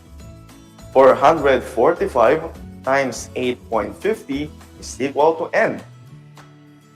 We multiply these two and we'll get 3,782 pesos 50 centavos.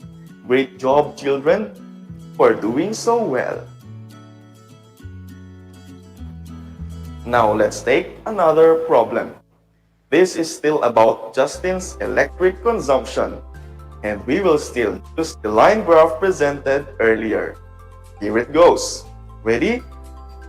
Magnificent. Here's the problem. Justin's electric consumption in kilowatt hour has been recorded for the first half of the year. What is the average kilowatt hour he consumed for the 6 months? What is asked in the problem? A. Average kilowatt hour consumed in 6 months? Or B. Justin's highest electric consumption? If you answered letter A, then your answer is correct. What are the given facts? A.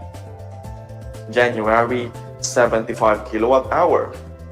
February 50 kilowatt hour. March 60 kilowatt hour. April 85 kilowatt hour. May 90 kilowatt hour. June 85 kilowatt hour. Or B. Addition and division. If your answer is letter A, then you are right. What are the operations to be used? A. Multiplication and division. Or B. Addition and division. What is your answer? Letter B. You are correct. What is the number sentence? A. 75 plus 50 plus 60 plus 85 plus 90 plus 85 divided by 6 is equal to n.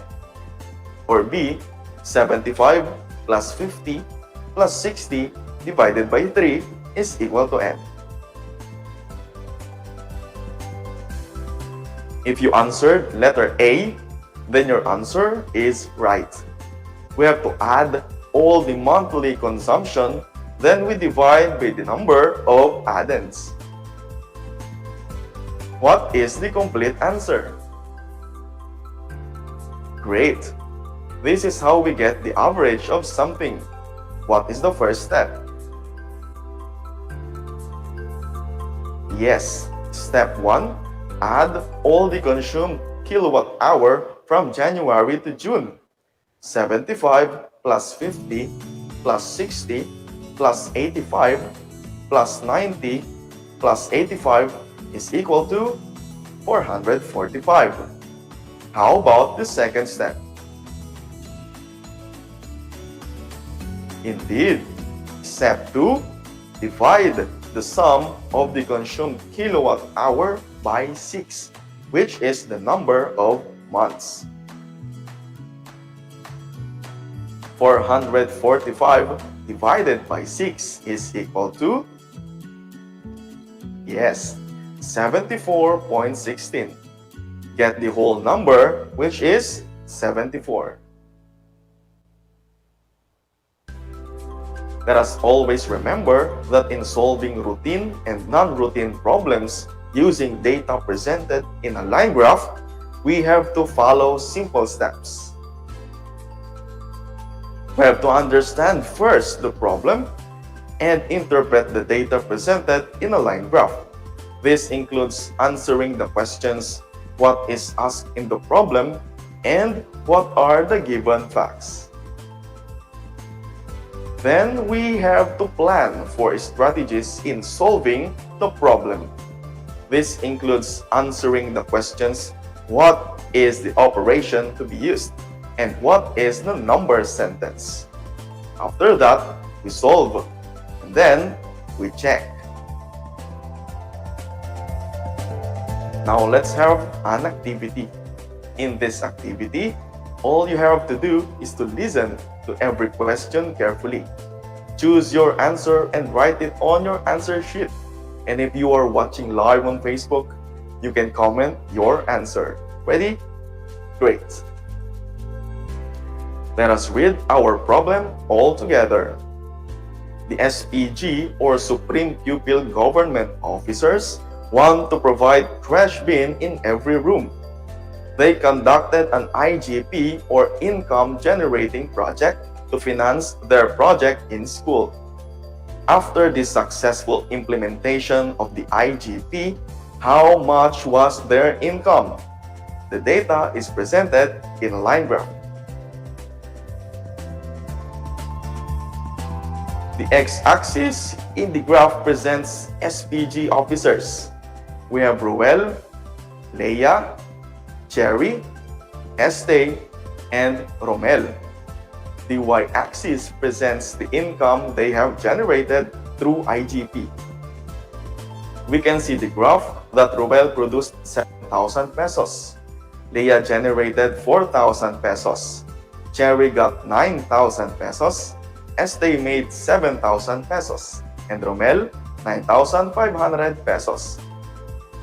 Now, what is asked in the problem? A, the lowest generated income, or B, their total income from the IGP.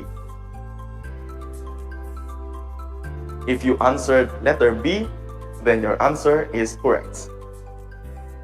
What are the given facts?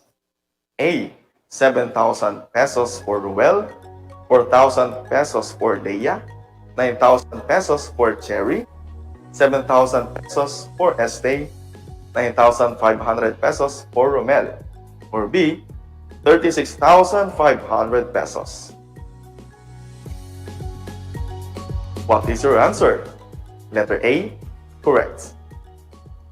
What is the operation to be used? A, division, or B, addition? If your answer is letter B, addition, you are correct. What is the number sentence? A. 7,000 minus 4,000 times 9,000 is equal to N. Or B. 7,000 plus 4,000 plus 9,000 plus 7,000 plus 9,500 is equal to N. If you answered letter B, then you are correct. What is the complete answer? A. 36,500 pesos. Or B. 15,000 pesos. What is your answer? Letter A. You are right. How did we get 36,500 pesos? Great. We add all the income. Wonderful work, everyone. Today, we solve routine and non-routine problems using data presented in a line graph. Excellent.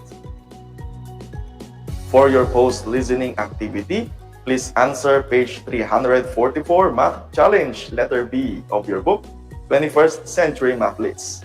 In this activity, we will have to observe your study habits for a week using a line graph.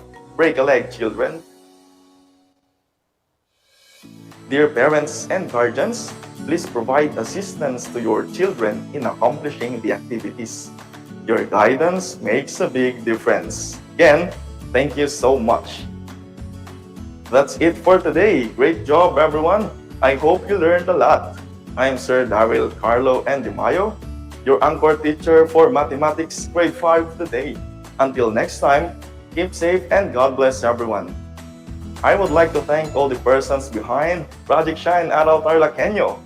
Sir Augusto Ballesteros, our EPSBR in Mathematics, our Math 5 broadcasting team, Dr. Catalina Castañeda, our PSDS, Camiling West District Technical Working Group, and the whole Camiling West District, Dr. Alec Lucero, our principal, and the whole Camiling West Central Elementary School, our grade 5 pupils, especially the Perseverance, and grade 6 pupils, especially Rizal and Bonifacio, my June T. Mendoza, my family and friends, and of course, the Lord God. Thank you so much.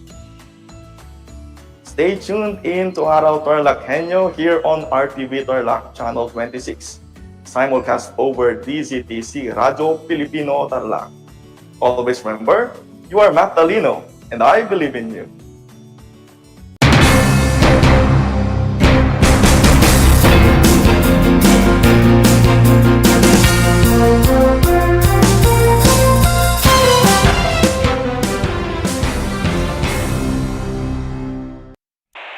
Bahagi mo Radyo Pilipino saan mang bahagi ng Pilipinas, saan mang bahagi ng mundo, anumang uri ng pamumuhay.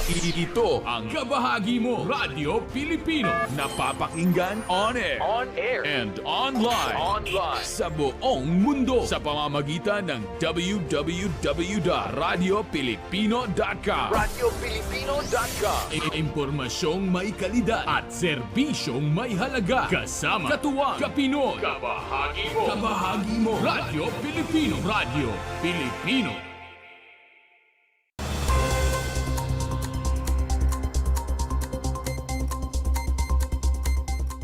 Ginanap kamakailan ang groundbreaking ceremony para sa bagong engineering building ng Department of Public Works and Highways o DPWH ng 1st District ng Tarlac na matatagpuan sa Hirona, Tarlac. Dumalo sa nasabing aktibidad sina Tarlac 1st District Congressman Jaime Coangco, 2nd District Congressman Christian Yap, Governor Susan Yap, Hirona Mayor Eloy Eclar, Undersecretary Roberto R. Bernardo, Regional Director Rosaler Tolentino at District Engineer Neil Farala. Sa mensahe na binigay ni Congressman Jaime, nagpaabot ito ng pasasalamat para sa lokal na pamahalaan ng Hirona, Tarlac at sa mga taong nagtulong-tulong upang maisakatuparan ang seremonya.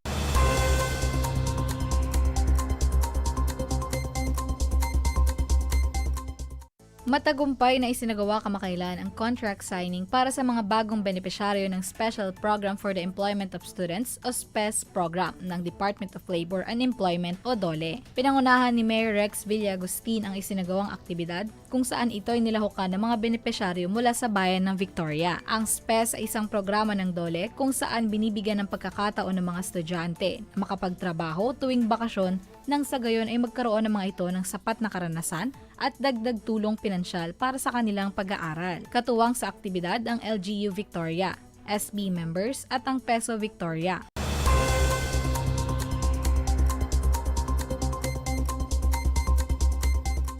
Ang mga kasundaluhan ng 71st Infantry Battalion sa ilalim ng 7th Infantry Kaugnay Division, 2nd Provincial Mobile Force Company, Tarlac Police Provincial Office, Fraternal Order of Eagles at ang Foreign National Keepers Network ay nagsagawa ng outreach program at free medical services sa Binbinaca Primary School sa Barangay Binbinaca, Mayantok, Tarlac, kamakailan. Kabilang sa mga ibinabang serbisyo ng mga ito ay ang libreng haircut, dental checkups, tooth extraction, distribution of school supplies, at feeding program para sa 87 pupils kasama ang kanilang mga magulang at guro mula sa lugar.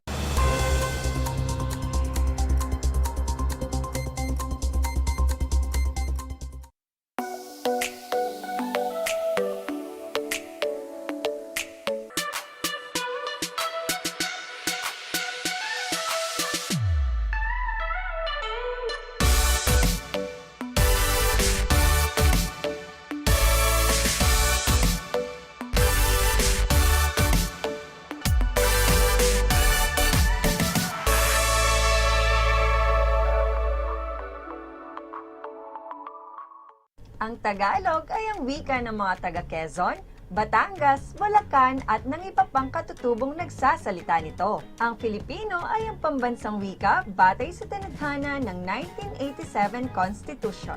Tara na at matuto ng salitang Filipino.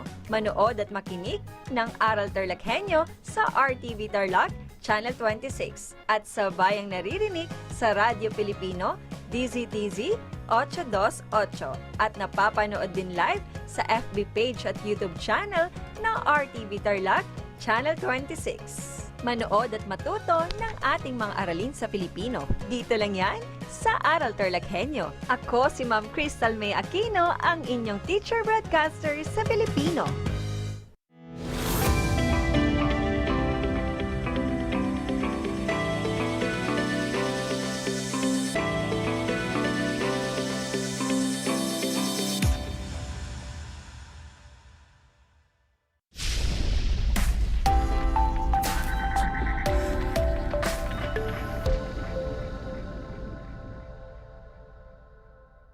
Magandang araw! Sumasa inyong muli ang Aral TarlakHenyo na napapanood ng live sa RTV Tarlac, Channel 26 at sa bayang napapakinggan sa DZTC 828 Radyo Pilipino Tarlac. Mapapanood din ito sa Converge Cable Channel 100. Ako ang inyong guro, Lenlin P. Facun, mula sa bayan ng Herona Tarlac, ang inyong teacher broadcaster na tagapaghatid kaalaman para sa Filipino 5 na makakasama ninyo sa loob ng 25 minuto. Kung mayroon kayong mga katanungan tungkol sa ating aralin, ay pwede ninyong ipadala direkta sa aking messenger at ating sasagutin pagkatapos ng ating talakayan. Sa araw na ito ay may matututunan na naman tayong bagong aralin. Bago tayo magsimula, tiyakin ninyo muna na nasa komportableng lugar kayo at malayo sa anumang ingay at makapag-focus kayo sa ating talakayan ngayon. Handa na ba kayong makinig mga batang TarlakHenyo?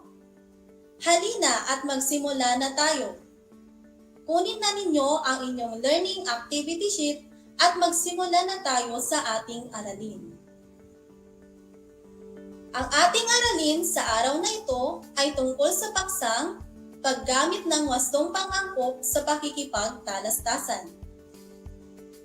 Ngayon ay mapag-aaralan natin ang wastong paggamit ng pang-angkop sa pakikipagtalastasan. Basahin natin at suriin ang dalawang pangungusap. Sa hanay A, narito ang pangungusap. Dahil sa malakas buhos ulan, binaha ang aming lugar. Sa hanay B naman, ang pangungusap ay dahil sa malakas na buhos ng ulan, binaha ang aming lugar. Ano ang masasabi ninyo sa pangungusap na nasa hanay A? Maganda ba itong pakinggan? Hindi, di ba? Bakit? Ito ay sa dahilang may kulang sa pagitan ng ilang salita. Kaya paputol-putol ang pagbigkas sa mga ito. Muli nating basahin ang pangungusap na nasa hanay B. Dahil sa malakas na buhos ng ulan, binaha ang aming lugar. Paputol-putol pa ba ang pagbigkas ninyo? Hindi na, dahil sa titik o katagang inilagay sa pagitan ng ilang salita. Ano-anong titik o kataga ang mga idinagdag? Ang na, NG at G ay inilagay sa pagitan ng dalawang magkasunod na salita upang maging madulas at tuloy-tuloy ang pagbigkas sa mga ito. Dahil sa malakas na buhos ng ulan, binaha ang aming lugar.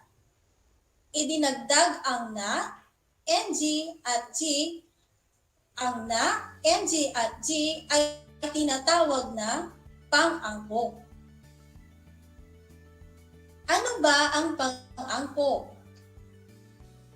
Ang pang-angkop ay katagang ginagamit na pang-ugnay sa dalawang salitang magkasunod upang maipakita ang pagkakaugnay ng mga ito sa isa't isa.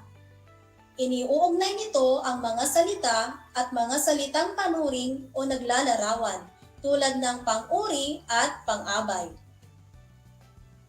Ginagamit din ang pang-angkop upang maging madulas ang pagbigkas sa dalawang salitang magkasunod. Ito ang mga katagang ng at na. NG. Ginagamit ito kapag ang naunang salita ay nagtatapos sa mga patinig at idinurugtong ito sa nasabing unang salita. Halimbawa, totoong tao, masayang bata, babaeng maganda, biniling pagkain. Ikalawa, na. Ginagamit ito kapag ang naunang salita ay nagtatapos sa katinig, maliban sa katinig na N. Inihihiwalay ito sa unang salita. Halimbawa, maayos na lipunan, tunay na kaibigan, mataas na bundok, payak na buhay. Tinalakay natin ang dalawang uri ng pang-angkop, ang pang-angkop na NG at ang pang-angkop na na. Ngunit kung papansinin natin, may nag-iisang katinig na hindi maaaring gamitan ng pang-angkop na na. Ano kaya ito? Ito ay ang letrang N. Pansinin ang mga halimbawa. Kalayaan na minimithi, bayan na maunlad. Hindi madulas at maganda sa pagbigkas kung gagamitan natin ang mga ito ng pang-angkop na na. Kung gagamitin naman ang pang-angkop na NG, ay mauulit ang titik N. Sa puntong ito, may tanging pang-angkop para sa titik N lamang. Ito ay ang pang-angkop na G. Idurugtong lang ang G sa mga sinusundang salita na nagtatapos sa N. Ikatlo, G. Ginagamit ito kapag ang naunang salita ay nagtatapos sa katinig na N at idinurugtong ito sa unang salita. Halimbawa, bayang magiliw, mamamayang tapat, mayamang pamilya, paaralang malaki. Ngayon, handa na ba kayo sa ating pagsasanay? Para sa gawain 1, narito ang panuto. Lagyan ng angkop na pang-angkop ang sumusunod na pares ng mga salita sa bawat bilang. Isulat ang tamang sagot sa iyong kwaderno. Una, makisig, lalaki. Pangalawa, kabataan, masipag. Ikatlo, makapal, aklat. Pang-apat, bansa, maunlad. Pang-lima, lugar, payapa. Pang-anim, lalaki, makisig. Pang-pito, dahon, tuyo. Pang-walo, aklat, makapal.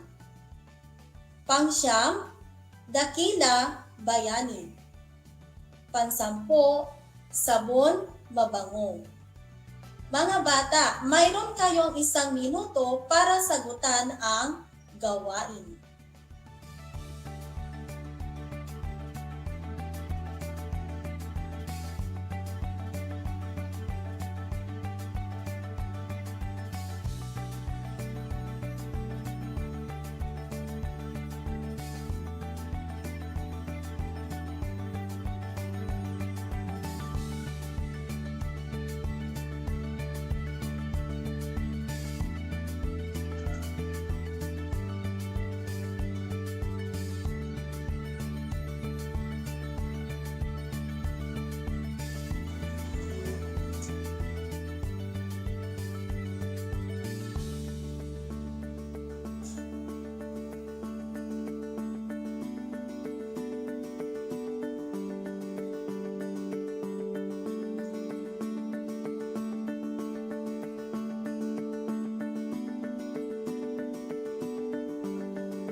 Okay, so narito ang mga sagot sa gawain 1. Una, makisig na lalaki. Ang ginamit na pang-angkop ay na. Tama! Kalawa, kabataang masipag. Ang pang-angkop naman na ginamit ay G. Magaling! Ikatlo, makapal na aklat. Ginamit dito ang pang-angkop na na. Mahusay mga bata. Pang-apat, bansang maunlad. Idinagdag natin ang pang-angkop na NG. Panlima, lugar na payapa. Ang pang-angkop na idinagdag ay na. Pang-anim, lalaking makisig. Ang ginamit na pang-angkop ay NG. Pang-pito, dahong tuyo. Ang pang-angkop naman na ginamit ay G. Pang-walo, aklat na makapal. Ginamit dito ang pang-angkop na na. Pang-siyam, dakilang bayani. Idinagdag natin ang pang-angkop na NG. Panghuling bilang, sabong mabango. Ang pang-angkop na idinagdag ay G. Mahusay mga bata! Ngayon, dumako na tayo sa gawain 2. Narito ang panuto. Tukuyin ang mga ginamit na pang-angkop sa bawat pangungusap at isulat ang mga salitang pinag-ugnay nito. Para sa unang bilang, matalik na magkaibigan ang dalawang mag-aaral.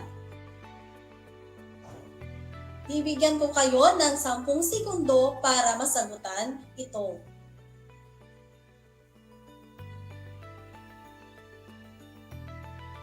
Okay, ang pang-angkop na ginamit ay na at ang mga salitang pinag-ugnay ay ang mga salitang matalik at magkaibigan. Magaling! Ikalawang bilang, masayang bumalik ang tatay sa kanyang mahal na pamilya. Masayang bumalik ang tatay sa kanyang mahal na pamilya. Ang pang-angkop na ginamit ay NG at na. Ang mga salitang pinag-ugnay ng nang ay masaya at bumalik. Salitang mahal at pamilya naman ang sa na. Ikatlong bilang. Probinsyang Mutya ang tawag niya sa lugar na pinagmulan.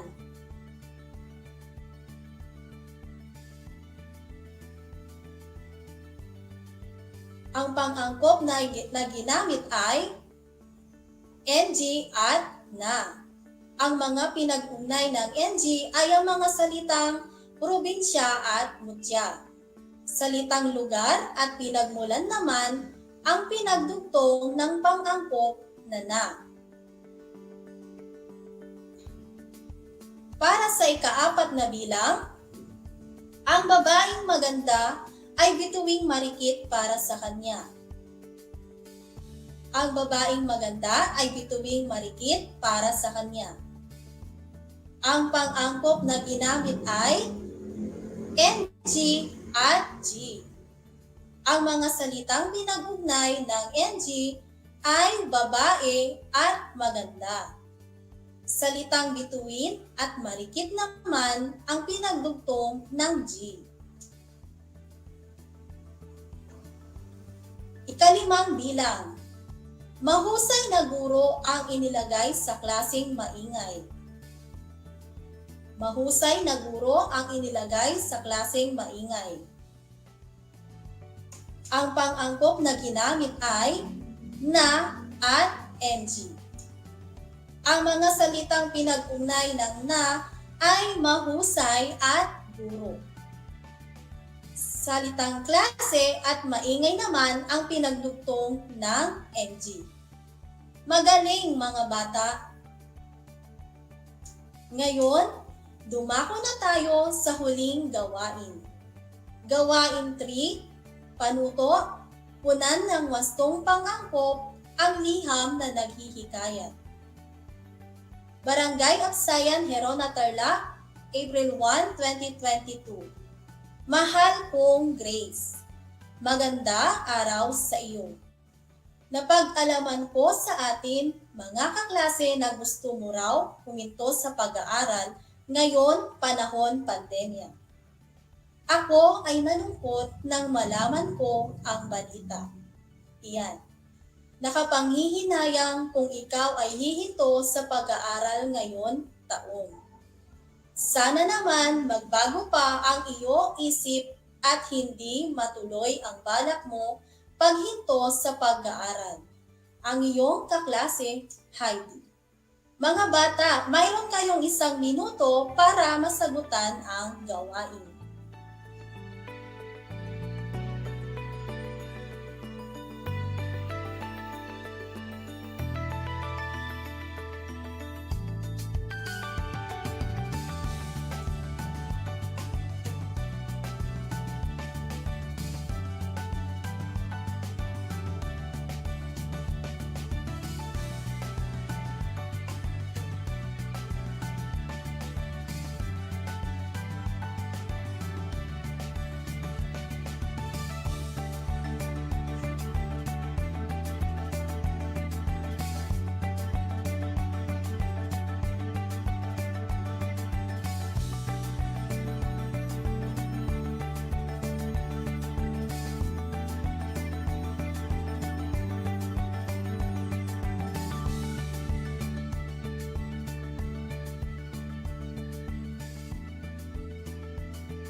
Okay, narito ang sagot para sa gawain 3.